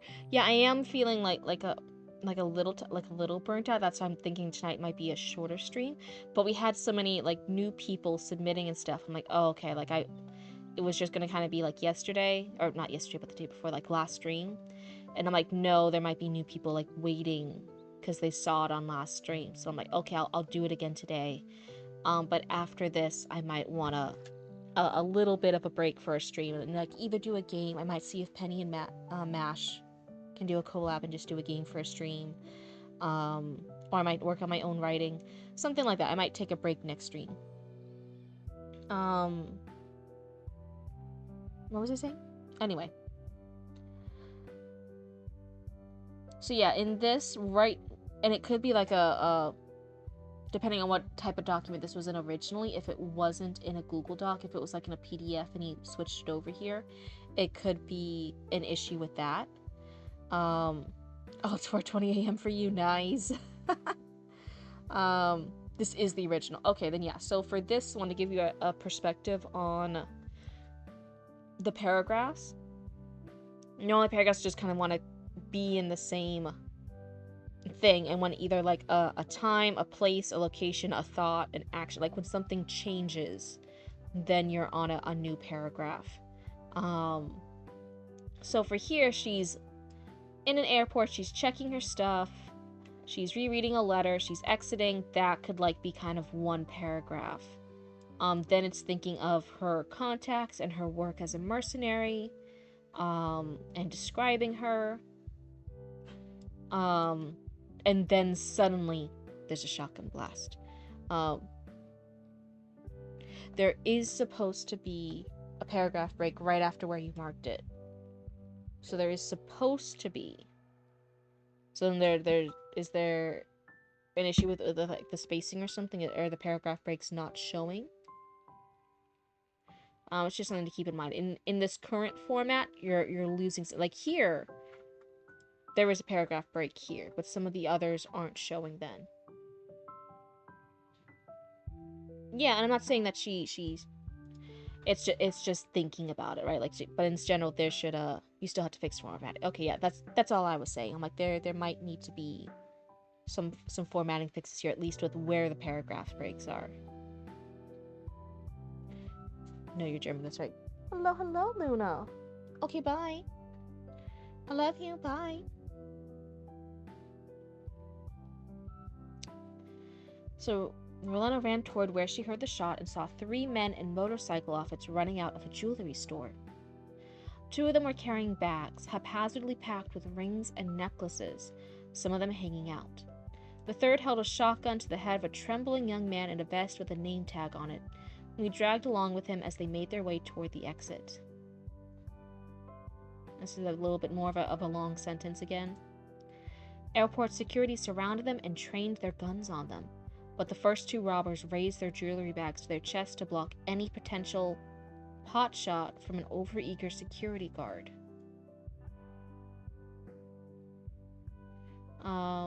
Meanwhile, the third one used the employee as a human shield.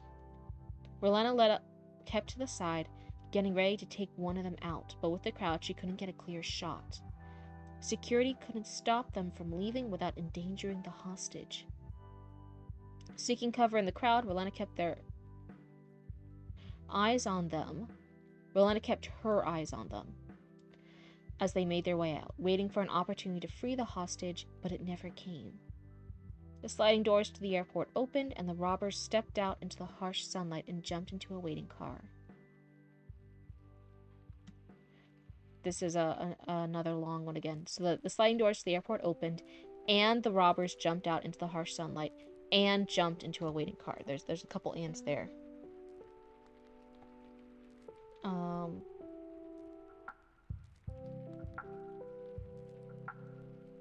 Let's behind. So about the volume 1, it acts like a Z to the Dragon Ball series. Well, I know nothing about Dragon Ball Z, so I never watched that show.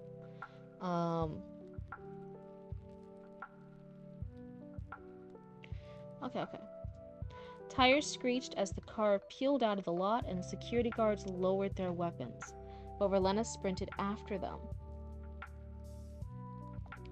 She spotted an Uber Eats delivery cyclist and ran towards him, yelling to get off the bike. The driver looked at her confused, making no effort to follow her orders. Rolanda tackled him off the bike, tore the food delivery bag off of it and gave it to him, then jumped on and grabbed the side of a car driving by to build up speed.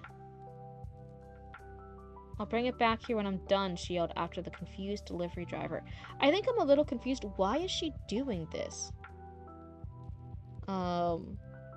What? She's apparently this mercenary, I'm assuming, and she has a weapon. She has the bow. I'm assuming she's here because a client has hired her to kill somebody.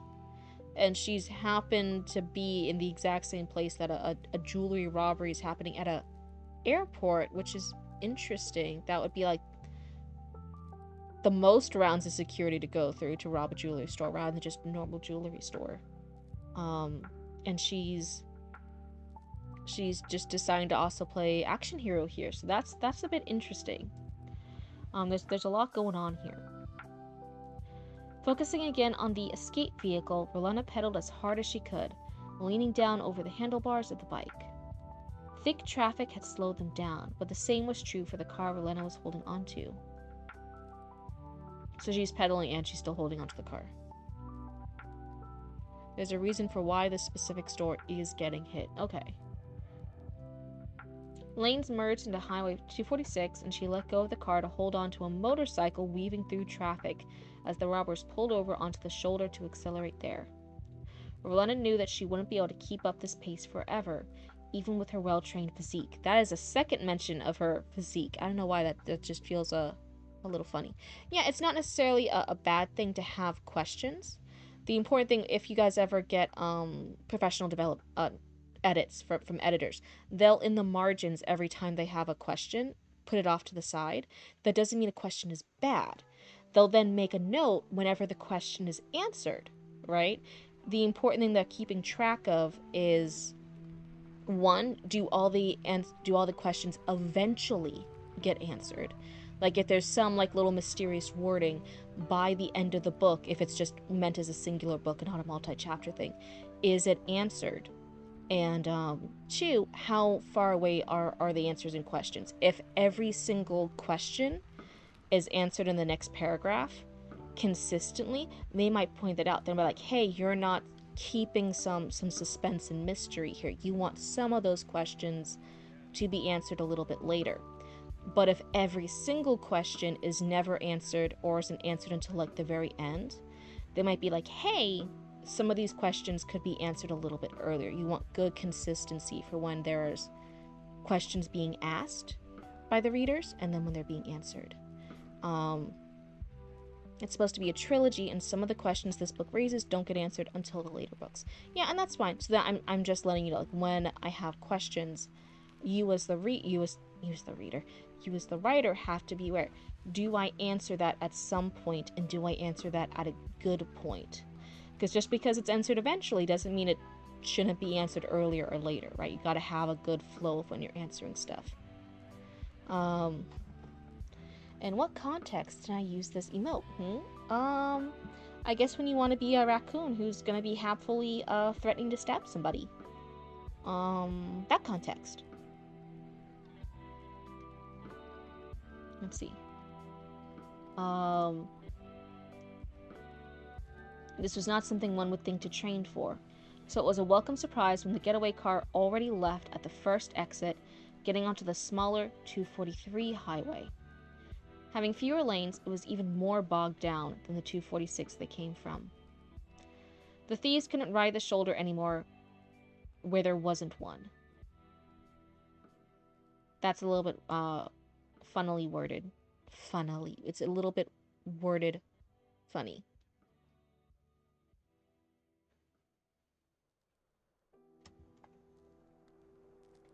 Not even always search I might, because some books do end, right? Some books do end with a question you may never know, and it should be purposefully so. You never want to accidentally not answer questions. You should be purposefully not answering questions if you do not answer them.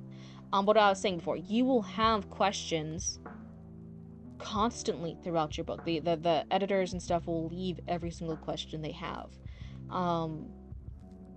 And then at some point, some of them will be answered immediately. Some of them will be answered in like the next line, the next paragraph. Some of them will be answered that chapter. Some will be answered several chapters later. Some of them will be answered by the end of the book. Even the ones that are plot relevant to the trilogy, yeah. But in general, asking questions, or if you ever get an editor and you see them asking questions, that's not a bad thing. They're keeping track of how consistently, how far out the answers to the questions are. So that's why, like, sometimes you'll see me do that, because it is a technique. I typically don't do it constantly. I'm not doing it for every single one that editors would, right? Because I'm not a professionally trained editor, and you guys aren't paying me to be a professionally trained editor, right?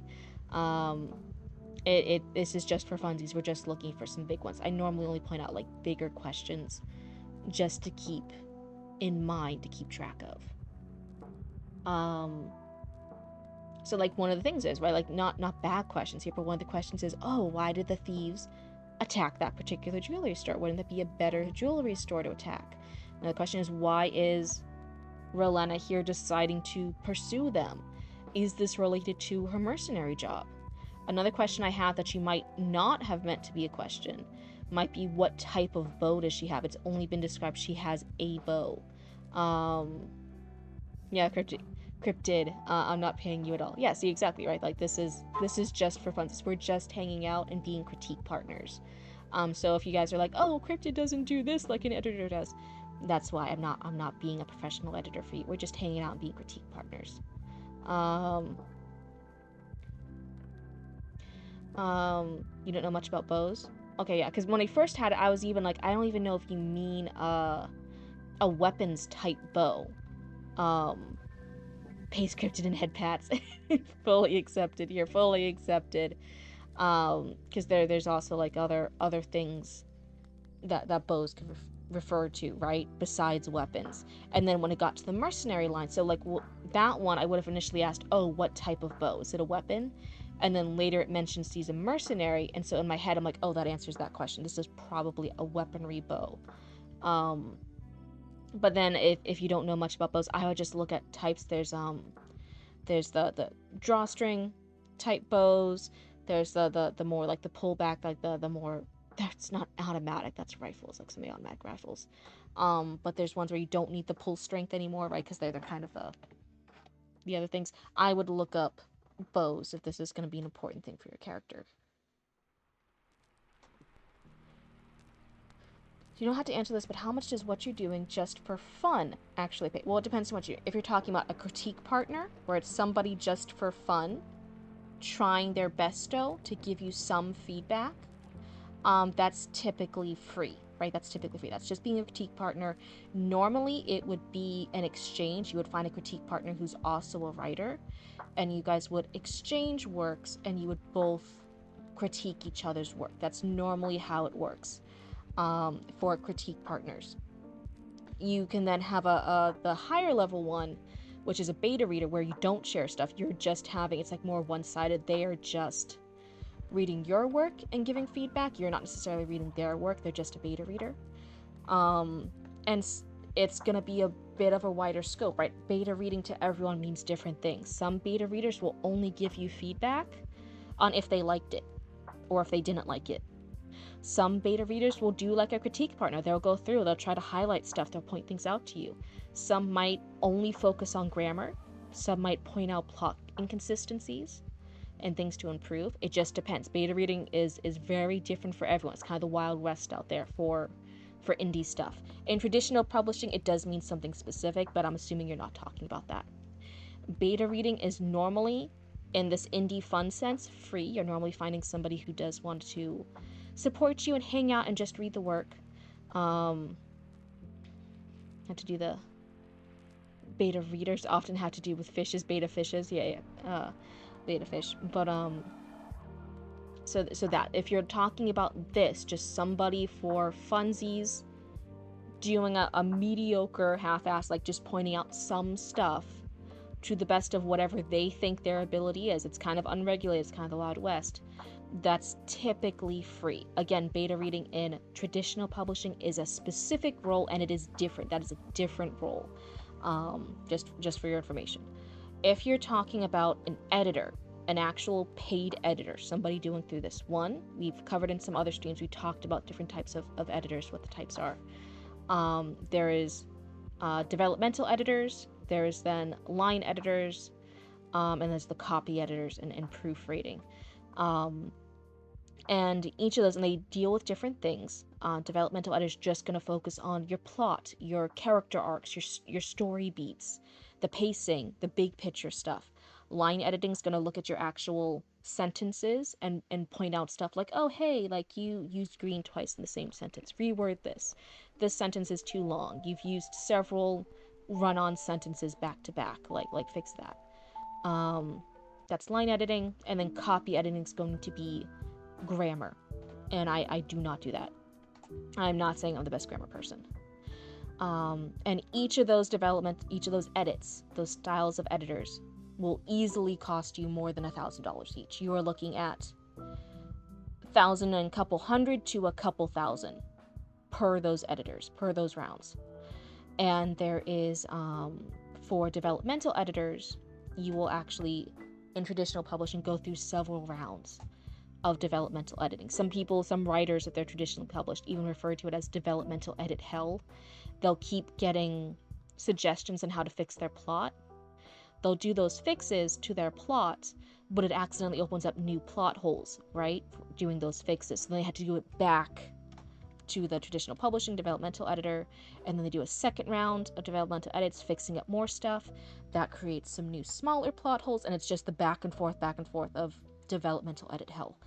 And then typically line editing, you normally is just once. Sometimes it could be once or twice. Normally it's once, and copy editing is normally once. And if you're getting traditionally published, you do not pay for that. The traditional publishing house covers all the editor costs. That's why people try to get traditionally published, because it's free. You don't pay for anything, you just get paid. If you are self-published or you're wanting to get an editor on their eyes on your work for whatever project you're doing, that is the cost. You then pay yourself out of pocket. You're paying for those editors. And if you want one of each of those editors, bare minimum, you are looking at several thousands of dollars just to help fix your manuscript, help get it to a semi-decent state. So it is expensive. It's a lot. But they would also be doing a lot fucking more than I am right now, right? We kind of keep this just 1 or 2 critiques for a couple pages. I'm glad my sister's friend is letting me do it how I need to based on his feedback. Yeah, it also sounds like you're not quite under contract with them yet, and that's probably why. It sounds like you just have a connection and they like you, and they're going back and forth and doing feedback and hanging out with you. Yours is still pretty earlier on in development, in progress. You wouldn't have a contract with a publishing house until it's like you've done the best with your self-editing and you're sending them what is a as finished as you can finished manuscript.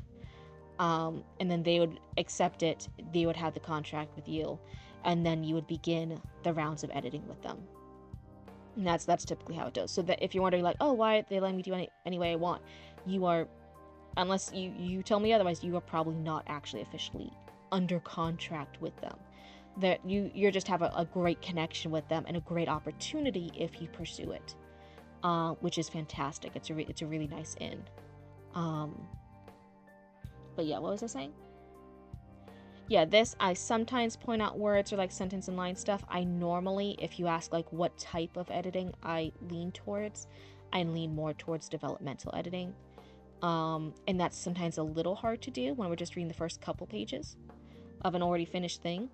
So I normally like do between like developmental line edits, and we just do a couple. And if I notice some like wonky like sentences or like words back to back repeating, I'll point them out. I'm not like fixing them or anything, but I'm pointing them out. He said he's going to look at it and determine from there. So yeah, it's based on what he said to me. So yeah, you're not under like contract. You're like have a really good connection. You have an opening. You have an in.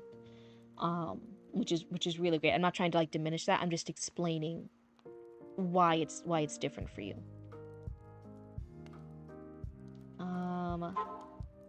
Where was I? Oh yeah, so like here, like the thieves couldn't ride the shoulder anymore where there wasn't one. That's like worded a little funny. And that would be a line edit. That would be a line editor coming in and being like, hey, this line, this sentence is worded a little funny. This has to be fixed. Anyone heard of a thing called Grammarly? It's a software app making your writer better. It was better before, and it was very popular, and a lot of places and companies used it. It's now had multiple updates and quote-unquote improvements with more generative AI stuff, and it is getting worse and worse. There's a lot of complaints now with the companies that have already had contracts and have already bought it, and people have already used it. It has a lot of complaints now of being really, really bad recently because they've changed their models to implement more of the generative AI models, and those generative AI models are just making shit up. They're just generating bullshit sometimes, and they are recommending and saying kind of crazy things sometimes. You use Grammarly sometimes, what it suggests to me is utter bullshit. Yeah, see, so if you're using it more recently, that's why if you see a lot of good reviews about Grammarly, it's those older reviews. People before really, really liked it because it was just a software program. It was just analyzing what you were writing, and it was then picking up on patterns that had already programmed into it and suggesting shorter hands, things that's registered as more professional ways of saying longer sentences, and it was showing you things that had been programmed to do based on data analysis. and doing that. And that was a better program. It was a better way it had been done on the back end. Now it's implemented a lot of generative AI, and it's doing some wonky stuff. It does catch when I typo. I'm keeping it only for that.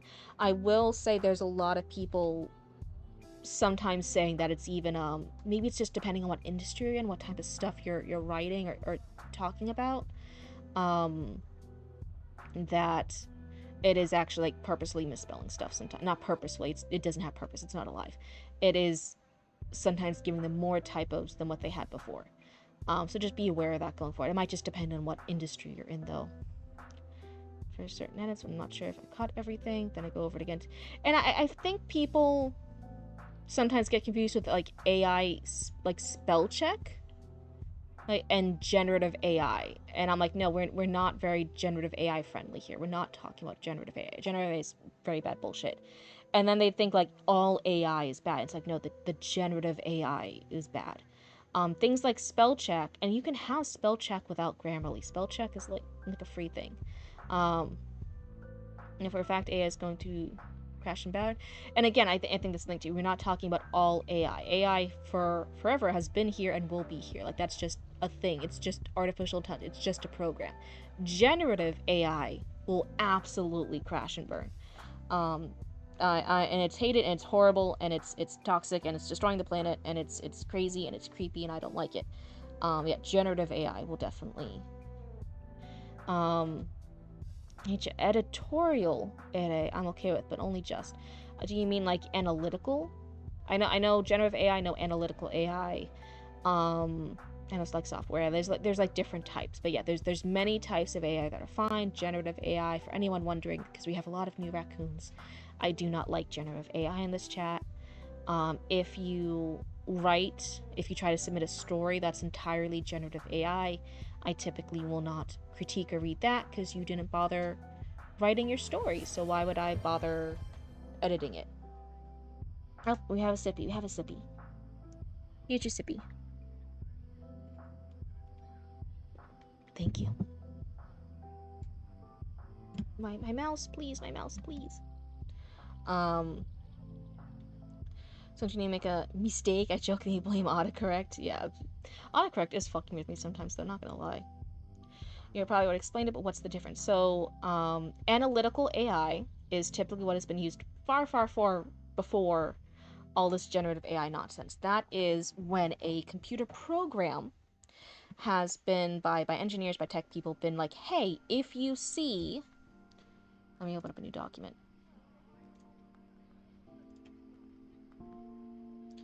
Blank document. Hold on, let me do my,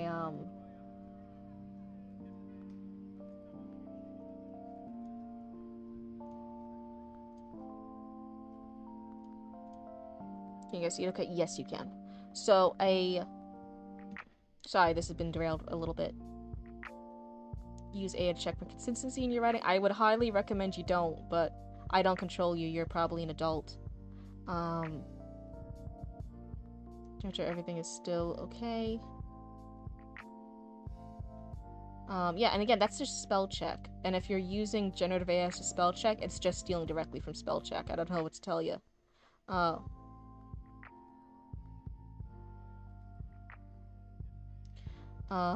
What was I saying? If you're just using it for spell check. For consistency, the generative AI is just telling you bullshit. I don't know what to tell you. Generative AI is just generating a conversation with you. It just is telling you what it thinks you want to hear. It's gonna keep giving you different answers until you tell it did a good job. So analytical AI, right? What it will do is a programmer said, hey, the correct way in documents when you're writing a fuck ton, when you're writing an official email, every time you capture somebody in a Word document or in words, type in weave, W-E-V-E, that is a spelling error. That is not something from the dictionary that we have programmed you to associate with an actual word here, right? You are going to suggest, when you see this, to correct it to W-E apostrophe VE, short for like weave, right? That is it. And then because this is a actual word that we have programmed you to understand, you are not going to highlight this. This is a real word. And it's just going through and it's scanning for it, and when it sees it, it would underline this and be like, oh, did you mean? And it would give you the suggestion for it. But it's just been programmed to look at patterns and then give, when it notices something that's not the correct thing in the pattern it has been trained on, it puts up with it. You also see it in medical fields, right? They'll train a program to recognize a healthy set of lungs, and then they'll train the program what not healthy sets of lungs look like, and sets of lungs that have cancer or this or whatever symptoms, right? And then they'll give the program more series of lungs, and then it'll start being able to recognize what unhealthy sets of lungs, early warning signs of different diseases and stuff are. But it's just analytical. It is just looking at stuff and being like, oh, this, and it's just categorizing stuff. AI is not okay for feedback. It's not alive. It can't give you feedback. It's just going to generate a response you think it wants you to give. That's why I said it. Yeah, this isn't generative AI. Generative AI is bad. It is point blank simple. It is bad. Jesus fucking Christ! I don't want to talk about this for much longer. But yeah, analytical AI is just analyzing data and points you've given it, and it is giving you the results of that data back.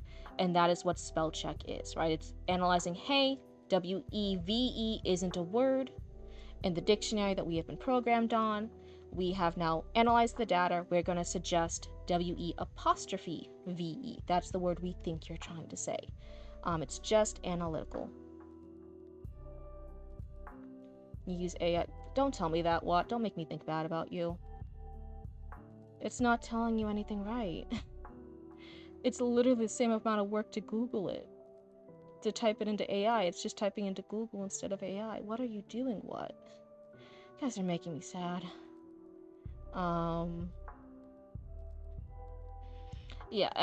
Generative AI is just generating content. That's what I say. Like, when people talk about AI, I'm like, it's not all AI. We have a lot of types of AI. It just means artificial intelligence. It just means a program or computer has been trained to do this in what appears to be an intelligent way because it's been trained. Yeah, right. We don't. But generative AI is bad. It is just generating stuff. It is just taking a lot of stuff and treating them as equal inputs of data when they are not, and generating the response it thinks it wants you to hear. Let's get back to the book. Okay. But yeah, don't use it for feedback. Don't use it to look up history. Jesus fucking Christ. That's like one of the worst uses for it. Like she said earlier to get back. So yeah, the chat was going so fast and I was trying to explain stuff. I was missing things. So if I missed anyone's comment, my bad. I did my best still. That's all I promise.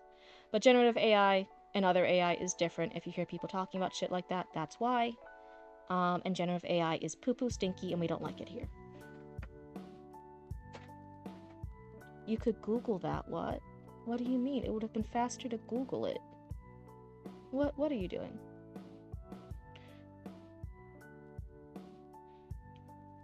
So what was I saying?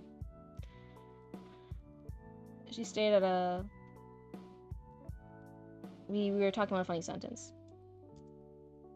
The thieves couldn't ride the shoulder anymore where there wasn't one. So Alana managed to catch up. And that would be something a line editor points at and be like, hey, the sentence is... It's the same amount of effort, what? You did more effort to do that. She stayed at a close distance from the getaway car, her legs starting to burn from the distance she had pedaled at such high speeds. She knew she wouldn't be able to keep this up, so she got even lower on the bike, focused on keeping it steady with one hand while grabbing the car with the other to let them drag her along in their blind zone. That's again a long sentence. I think we commented this before in the prologue. There are some uses of like run-on sentences, really long sentences that aren't quite flowing naturally.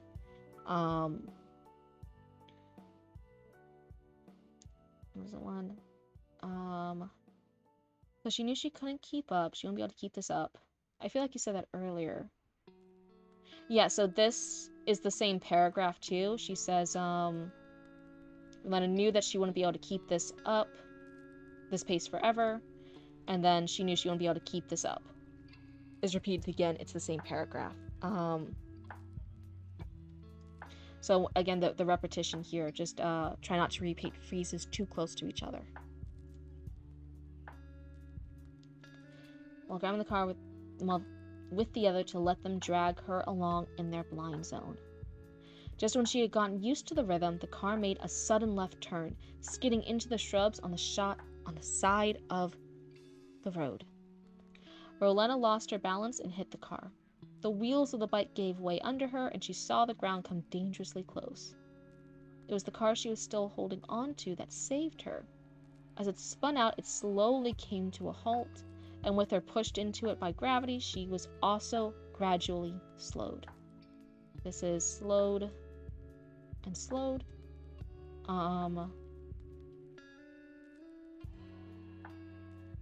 It's not, it's just when I read it, but gravity and gradually so close together sound a little wonky. It's not a technical thing, that's just when you read things out loud that might sound funny. But it's not a hard rule, you could still keep it. But the slowly and slowed in the same sentence, I would take note of that. Still, she landed hard on the ground, reeling from the impact. The car doors swung open and the robbers jumped out. They ran over to a group of parked motorbikes, leaving the hostage behind in the car. Rowena got up and checked on the hostage. The man was unconscious from shock, but breathing. Turning her attention to the robbers again, she drew her bow, knocked an arrow, and fired it at one of the men. So that's why I'm wondering what type of bow it is. Some of them you can, I think we're just gonna stop talking about AI in the chat. You're gonna make a taco now? Nice. Good food. I think I have to make that like a rule in the future. We're just not gonna fucking talk about AI anymore. I'm tired. It's been brought up sometimes in some other streams, and I'm just tired. Like if it's like a long bow, she could have just slung it over her shoulder, and that's how she was carrying it. If it was a crossbow, it's like, where was she holding it? Like, where was it? Yeah, it's frustrating you too, if you're being honest. Yeah, I think I'm trying to keep a good attitude, but I think I am feeling a little frustrated, so I'm trying to shake it off.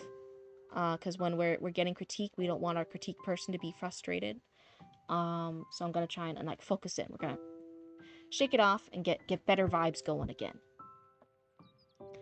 But I am wondering what type of bow it is and how she was carrying it while doing this. I'm thinking more of a composite bow. Oh, let's look at a composite bow.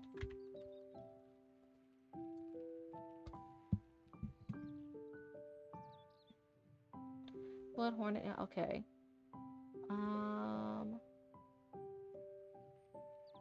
Composite is about the material compared to like this is, but this is like a long bow type thing. It looks like a long bow. There's long bows, and that's why I was wondering about that and what was the other one I said? Fuck.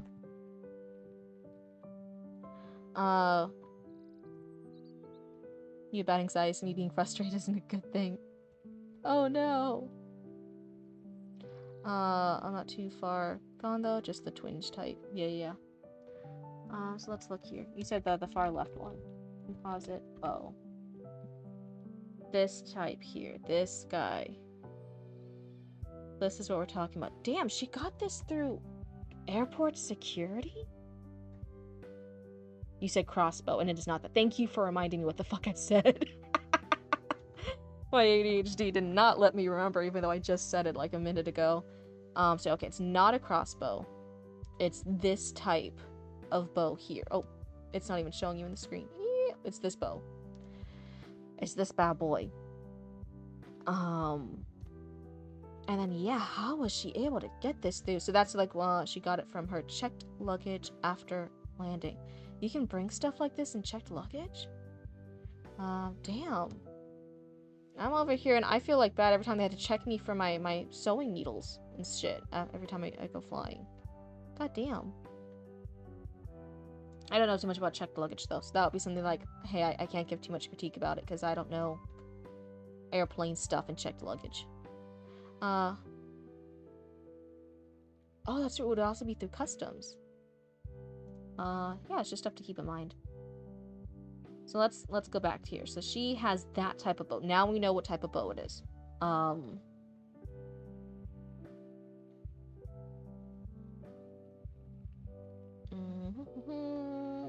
I had to find where it was. She drew her bow, nocked an arrow. I would also, just as one of the questions to ask, where are her arrows stored? Normally they're like in a quiver that you have somewhere. So just keep in mind, where were those arrows? Like, where are they? Did she have like a leg quiver? Does she have a back quiver? Where were the arrows? And how did they not get lost in this crazy, like, car spinning out scene here, right? So we want to keep track of all this cool gear she has. And fired it at one of the men. She is just shooting at people now. Not a bow tie, something you wear at a wedding. I don't mean like a bow tie, but like it could be like a quiver, like stung, put on her back. I think there's also side quivers. There's different ways you could have the quivers, but I'm wondering, like, keep in mind she might have had a quiver. It might have been in a bag. Was she just holding on to a couple from her checked luggage? Were they somehow attached to the bow? Like, keep in mind how were all these things here and accessible? Fired it at one of the men. I still don't quite know why she's doing this. Won't she still get in trouble for shooting at people even though she's like trying to get the jewelry back? It hit him in the leg and he fell off the bike he was just trying to get on, screaming out in pain. The other two looked behind and saw their injured colleague. The motorbike that the man had just tried to get on fell on him as his leg gave way.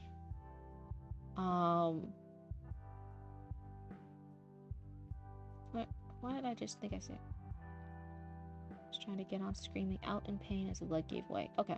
They left him behind and drove off. Rolena ran up to the biker she had just felled, took his helmet off and put it on herself, and jumped on the bike. So I'm gonna sleep. Bye, everyone. Thank you so much for joining us. Have a wonderful night. I'm not saying she did have access to it on the flight. I'm sorry if you thought that's what I was saying. I'm not saying she had access to it on the flight. She's at the airport. She opened her bag. Right, she had her checked luggage. She's checking it. She got her bow. I'm assuming she also got these arrows. And she has access to them during this car chase scene. So she's chasing after them on the car. She's on this bicycle, this Uber Eats bicycle, holding onto a car to get her up to speed, and then holding onto a motorbike, and then I think a car again. Like this whole car chase scene, right? How is she holding onto her arrows and her bow? Normally, arrows could be stored on a quiver. So non-American airports. Yeah, I'm not questioning the security more. That we're done. We're done with the airport security stuff. I'm trusting that up to you. Tools of her trade. That's what I'm saying. It's probably going to be a quiver that she has on her person.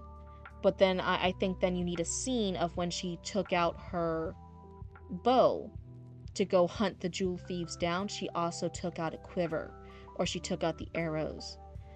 Just physically while she's holding on to the car during the car chase scene, how is she holding on to the arrows?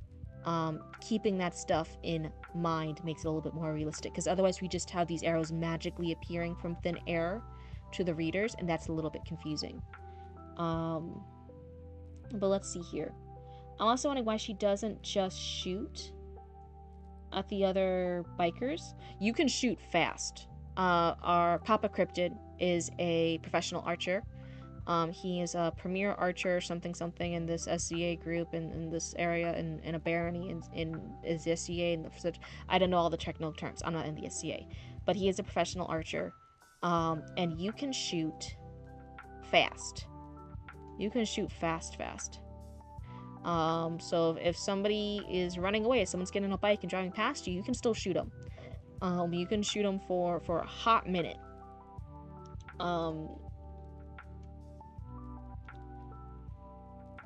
Put on herself and jumped on the bike. As she put the bike back upright, she noticed that it had fallen onto the arrow, hiding the wound from the other robbers. It didn't help that the helmet blocked her field of vision more than she expected. Rolanda kicked the bike in gear and resumed the chase. So I'm guessing at this point she is now driving the motorcycle. She's driving the motorcycle, so she has put the bow. That minute would literally be a hot minute. Yeah. That's why archers in historical combat were so fucking dangerous. You could get so many targets down fast. You could get multiple targets down before they even have time to reach you. And there's a joke. Papa Cryptid actually has a shirt that says, it's like an archery person on the shirt, and it says you can run away, but then you'll just die tired. So running away from an archer, unless they're too far away, but she's close enough to have shot the first motorcycle person, she would be in range to then shoot the other motorcycle people. I'm a little surprised she doesn't shoot them as well. But yeah, so she's now on the motorcycle. She's on a bike to continue the chase. So I'm assuming she's put the bow back onto her back.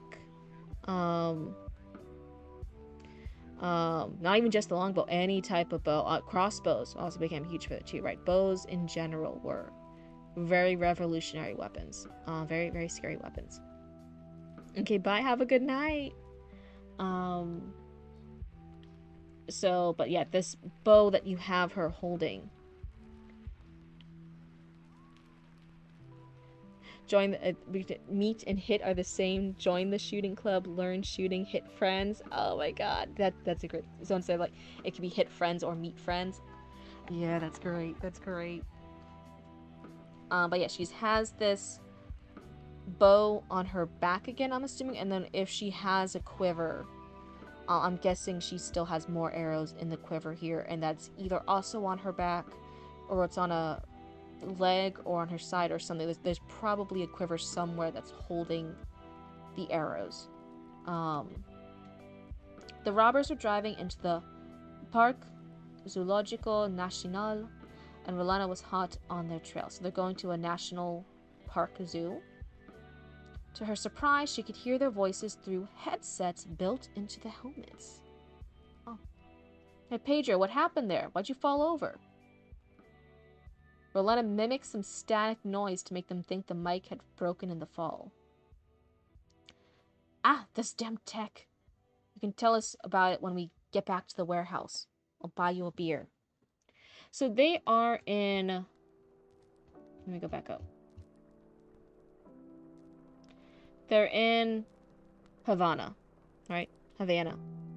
I'm wondering, is it purposeful that they are all speaking English? Would some of them possibly be speaking like a Spanish language? Are these people also like her? Like there are foreigners coming in? If you stay friends after, that is entirely different matter. Yep. Oh no. You can tell us about when we get back to the warehouse. I'll buy you a beer. Hey Jake, how much do you think Dupin will give us for this? So let's see. So Pedro is the one that fell. Jake is another one here that she's chasing after. Probably not enough. You know the saying, boss makes $1, I make a dime. Wonder what's so special about this jewelry. It doesn't look like anything, but boss is flipping them for a lot, I heard. We don't need to care, just drive. Keep up, Pedro.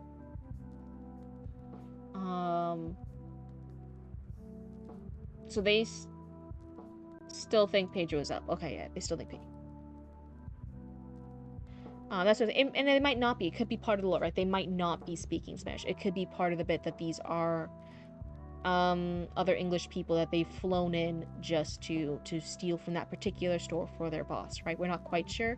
I was just wondering if they are speaking in a different language to make that clear, to make that apparent. Like you said, like they could be speaking a different language to say that they are in a tag. Rolana was glad the others didn't look at her hands on the handlebars as she drove, as she wasn't wearing gloves.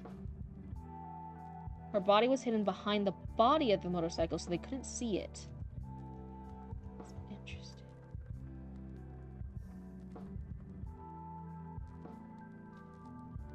They're not noticing she has like a green jacket. I would say she has like red hair, right? But she has the motorcycle helmet on. So they might not see the red hair underneath the helmet. But I would think they would notice just her outfit's different. I noticed I find it difficult sometimes having great streams. When Maddie streams, I stay on to the end when possible. Oh, that's great. I'm really excited. You've mentioned, I think, in chat sometimes, me and Sir Chatty Maddie wanting to do a collab at some point. They still need to reach out to me. We still need to chat it over. We need to figure out logistics.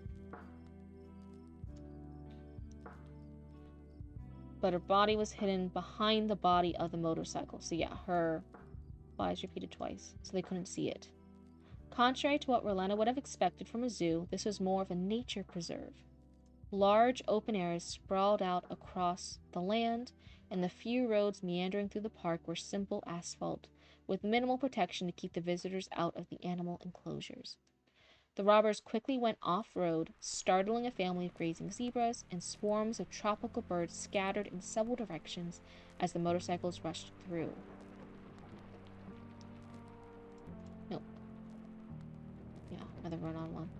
Soon they left the zoo on the opposite end and weaved through the traffic in the streets of Havana again.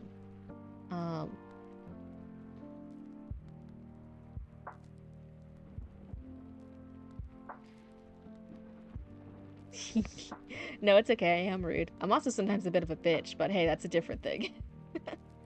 Okay, she does have the helmet on and the outfit is hidden behind the motorcycle itself.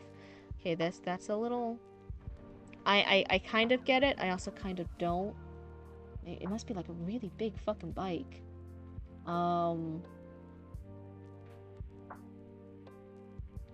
let's see. So they leave it. It took them another hour to reach the harbor district, during which Rolana did her best to keep up. She has completely left that poor Uber Eats bicycle like over an hour ago, and she's not returning it to that one dude. That poor Uber Eats driver just got his fucking Uber Eats bicycle stolen, and he's not getting it back. I'm so sorry, Uber Eats driver. She listened to the robbers chatting about the weekend's football game, their wives, the many women they were cheating on them with, and how their boss underpaid them. Finally, they reached a row of dilapidated warehouses. Rolana wiped out on purpose so she wouldn't have to get inside together with the two robbers. I think you mean like go inside together with the two robbers, letting the pedal throw sparks on the asphalt to keep her legs safe while also giving a show. She leaned the bike against the wall of a nearby scrapyard, took off the helmet, and went around the back of the warehouses to sneak in. She found a heap of haphazardly deposited shipping containers over in the next lot. They were rusty and dented, providing ideal cover for her as she walked up closer. She vaulted a low wall, landing in the shade it provided.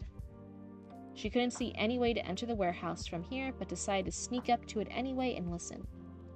Luckily, she didn't have to press her ear against the hot metal, spotting a hole where some of it had rested away, so she could watch through it. That was wrong again. And that's the end of chapter 1. Oh, sorry, I was leaning over. I was just reading the screen, and the camera might have missed my fucking model. Anyway. I want to be a bitch. That's completely up to me. That's right. I have the power. Oh. Is it frozen? Wait, what? Oh no. Is it frozen? It's not freezing on my end. Is it good? Are we good now? I'm gonna go over here. Let's look here.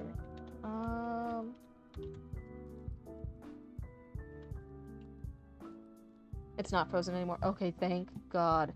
Thank God. I was like, please, no, I don't want to do any more tech support issues. It's already past midnight for me. I don't wanna. Okay. Yeah. So let's see here. We finished chapter 1. I think that's the point you wanted me to get here, right? We wanted to finish chapter 1. So between the prologue and here, we skipped, I believe, time periods a bit, and we've also changed. Yeah, it's a few days later, and we switched our characters. We're following. That's a good Disney movie. So we're now following on with Rowena Hull, and she is apparently a mercenary who has happened to show up with a bow and arrows in this airport at the exact same time that a in-airport jewelry store is robbed. Yeah, that's where we want to get to today. Okay. And for some reason, this mercenary, I normally think of mercenaries as like that, like they're getting paid for shit. They're focused. They got a job to do. They're here for the money. They're gonna take people out for money. So maybe she's like a mercenary with a heart of gold.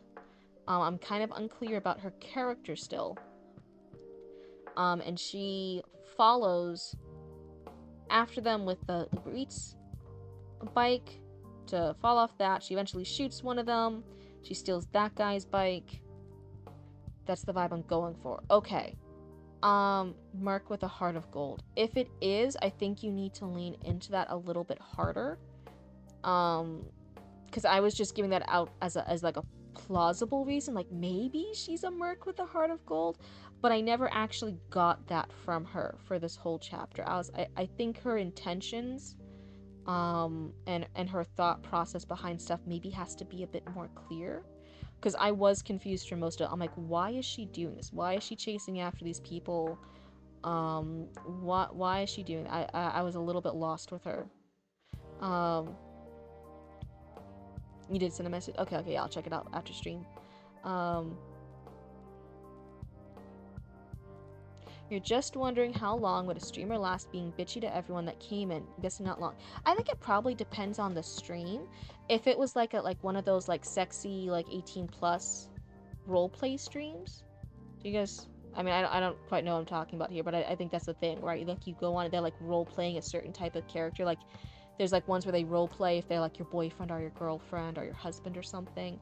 That could be a thing, right? Where like they role play being bitchy. Like a bitchy girlfriend or a bitchy person you get with. That's probably a kink. That's probably someone has a stream like that. Like if you think of anything, there's porn of it. There's probably a thing. That probably has a dedicated fan base. Yeah. The Chatty Matty has a I can't think of words. We've mentioned before, like, oh, we should do a collab. This is fun. Because Chatty Matty, they've submitted some writing for critique before too, and I've enjoyed reading their stuff, and we go back and forth a bit. And for whatever reason, Chatty Matty actually listens to what I have to say. So hey, we've talked before about doing a stream because you have no filter. So let's see. So yeah, you're planning a merc with a heart of gold. If that's the vibe, I think making it a smidge more clear, giving us insight into her character, giving her thoughts, her reason. Does she want to be a hero, right? Does she want to be that? And she doesn't have any other way besides being a merc, and she kind of doesn't like the merc job. I mean, it's feedback. I like that with all my raccoons, though. I'm like, why are all these people listening to me be tired, like late and early hours of the morning? But yeah, everyone's actually really kind, and I'm actually really proud of the community we're growing here, and people like giving feedback and listening to critiques and becoming better with their writing. And I say it too because we do have some new raccoons here. I give critique. It is free critique. And if it doesn't apply to you, correct? Because sometimes as the writer, you have to understand what feedback you're given works for your idea and what doesn't. You will always be given feedback that doesn't work. Sometimes I'll give you feedback that doesn't work. And it is absolutely okay to then be like, hey, this was feedback given for free. I'm gonna put it in the trash for free. My feelings are never hurt if you don't take the feedback. If you're like, nope, I disagree with you, that I have a different vision in mind. Right? This is just one little blue person on your screen's perspective. Gray alluded to the letter she got from her client. That'll get more important in chapter 3. Okay, but for now, I do need to write more about why she's doing this. Okay, so yep, you still in the seeds for the letter. I do remember that. You're thinking about going more into her reasons why she's doing this. That's good. So that's my first critique, giving us more perspective into her, because I was confused for her motivations for a while. So you'll work on that. That's good. And then I try to only think of, like, what's the two that will have the biggest impact. So the feedback is more tailored. Okay. So let's see, what would be the next big thing? The next thing that will have the most impact.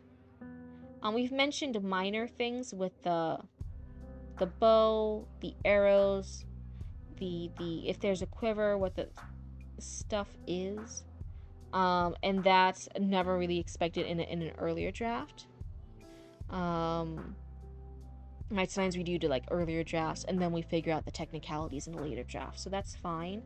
But in general, I think you even mentioned that a friend mentioned that the car chase scene, with her clinging onto the back of cars, and you'll do more research into that. There's general, like, more research for some of the things that are happening in the scene. Okay, she is...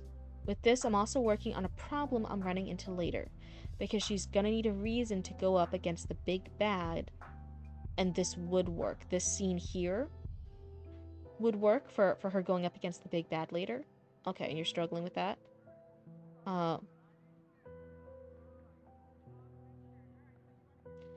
This...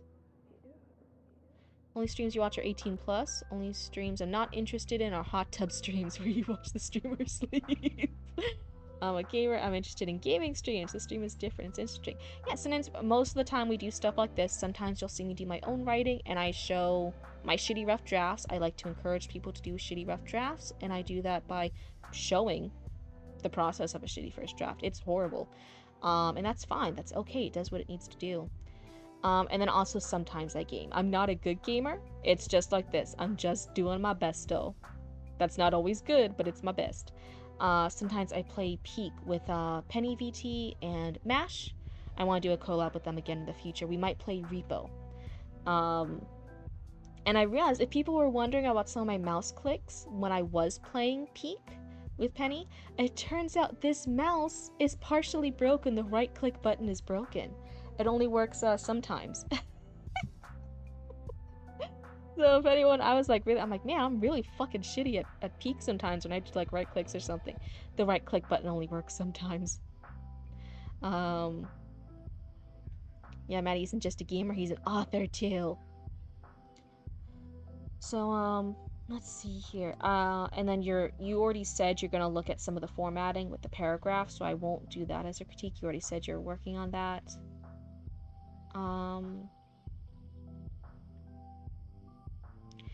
Really, I think my second critique is just going to be what I mentioned earlier. There's, with the sentences, there are a lot of run-on sentences. I think going back with the finer tooth comb on some of those ones I've highlighted, I wrote a scene where a drunk Rolana at a party walks in on the big bad talking to Dupain after she's been introduced to the big bad as a good guy. Oh wait, I'm getting confused now.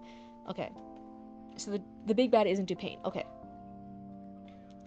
Walks in on the big bad talking to Dupain after she's been introduced to the big bad as a good guy earlier. So that's what gets her suspicious of him. So she's introduced to someone as a good guy. She walks in on a conversation between that supposed good guy and Dupain, and then she thinks that good guy she's now suspicious of. Oh my goodness, thank you so much. What is this? What just happened? Hold on. I don't have my things up. Oh, thank you so much for the follow. That's very kind. Welcome to Cryptid Cult. I hope you have fun here. You only game because people want to play with you, and I'm like, ugh, okay, jeez. How annoying. People want to hang out and love me. Poor Callie. I hear you're testing Maddie. Welcome to the club. Oh, teasing, yes. Chatty Maddie's very kind and lets me get away with bullying them sometimes. Yeah, it's fine. People shouldn't try to force you to game. Yeah. Oh no. People want to hang out and love me and be my friend and want to play games and have fun with me. Callie. I'm teasing you a little bit, Callie. I get it. All his mods do. It's a game of love. Well, Chatty Matty, you're very loved. Oh no. So yeah, so you have the scene, so you're...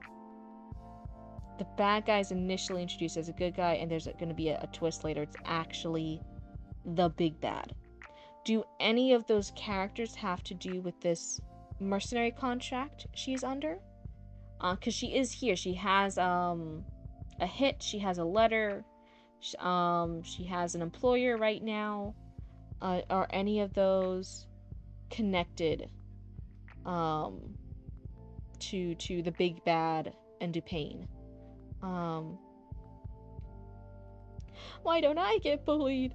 Am I getting bullied now? Yay. No, wait, please, I can't raise masochistic raccoons. Please, no, that's not good for the environment. Yes, the big bad is the owner of the company who sent the letter. And it's not a hit request, actually. Okay, so she's a mercenary, but this isn't a hit request. She's here for something else. You're going to go back into the letter in chapter 3.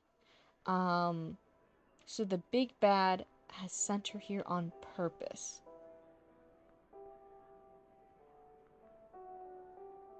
It helps knowing that I'm loved. Like I said, anxiety issues. I go into more detail, but I'm not willing to drag the mood down. I realized that earlier. I was sometimes being a little bit with my rants sometimes early because it was like chatting and writing with Cryptid, so we chat and write. Some of my chats after a while, kind of like with the AI one, like would go too off track and got a little bit dark or a little bit moody, a little bit depressing.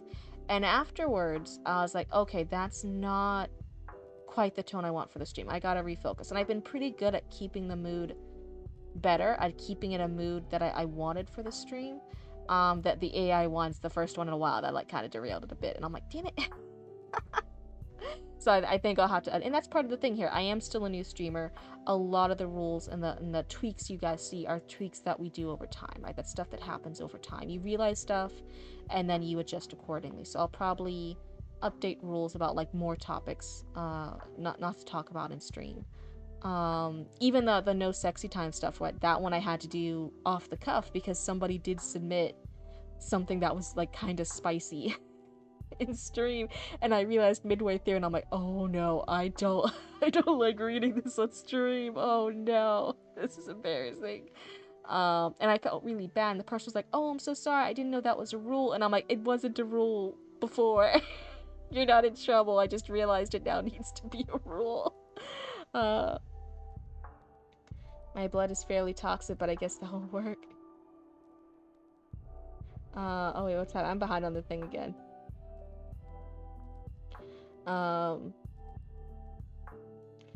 The mod's also occasionally auction Maddie off to raise funds for building a real tavern. Not for real though, we take him back, but there's no refunds. Oh no. Why did he submit spicy things in the gutter? No, it actually wasn't Maddie. I think it was somebody else. It was somebody else. It was a while ago.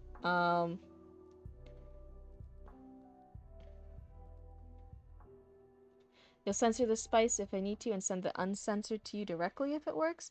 I don't need to see like anything like uncensored. I'm thinking a lot of people have started trying to send me things directly, not to be read on stream because it is more mature or it is spicier. They want feedback on like longer chapters. In Author Relic's case, I think they sent me most of their book. I'm kind of behind. Like, you guys are seeing my free time. My free time is spent on stream. The rest of my time is not free time. I'm working on Cryptid Reads with Roots. So it's I'm getting like a little overwhelmed with people wanting me to read things personally. Again, I'm not a real editor yet. I'm just a little friendly blue cryptid on your screen reading stuff out loud for screen for critiques. So I think in the future I might have to cut off people sending me things directly. It might only be stuff that's to be read on stream. And I hate to do that. I'm just like, it is getting like a little overwhelming, the amount of people who are doing it. It's been some people that you guys know who have submitted stuff on stream, and they're sending me more stuff off stream just to be read directly. It's also people who like haven't engaged in chat before, so it's not even like people that we've seen or interacted with just sending me things, and I'm like, this is a lot.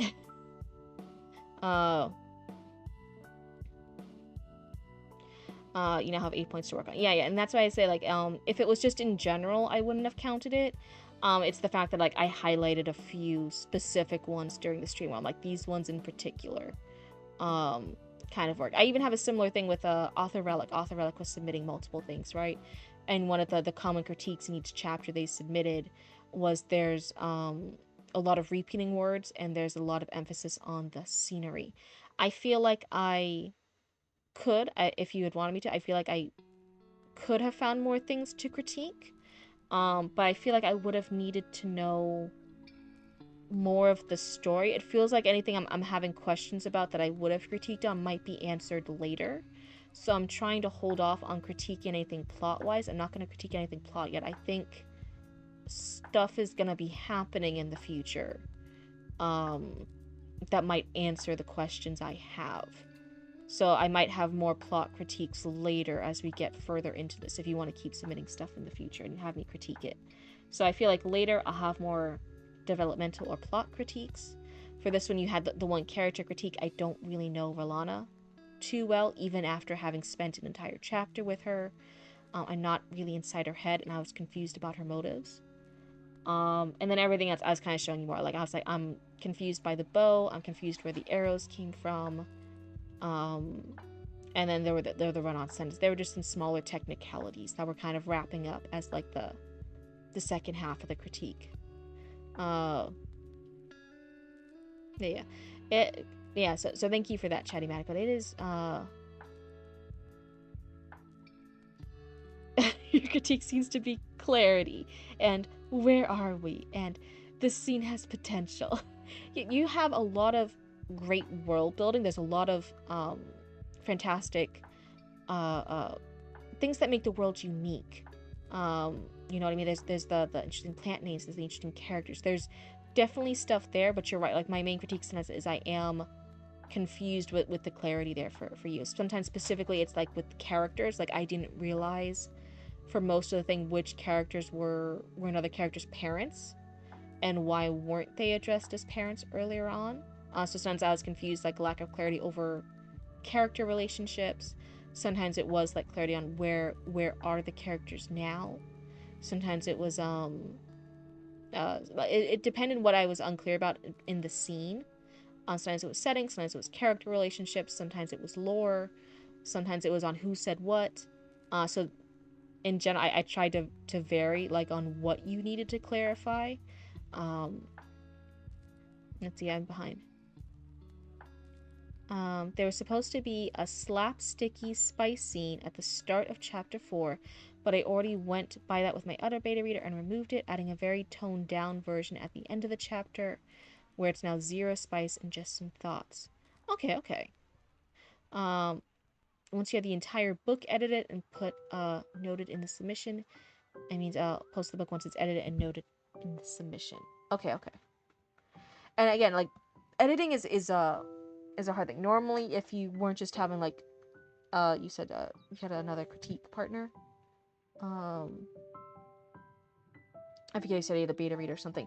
Normally, for proper editing, you go through, and it wouldn't be this chapter by chapter like what I'm doing with you. For proper editing to be the most efficient, it would be a developmental edit first. So someone would go through, read the whole thing, or you would go through the whole thing.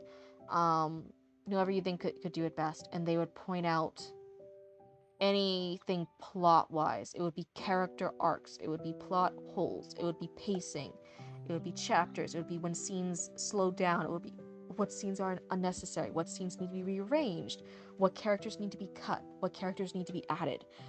It would be all the big picture edits like that.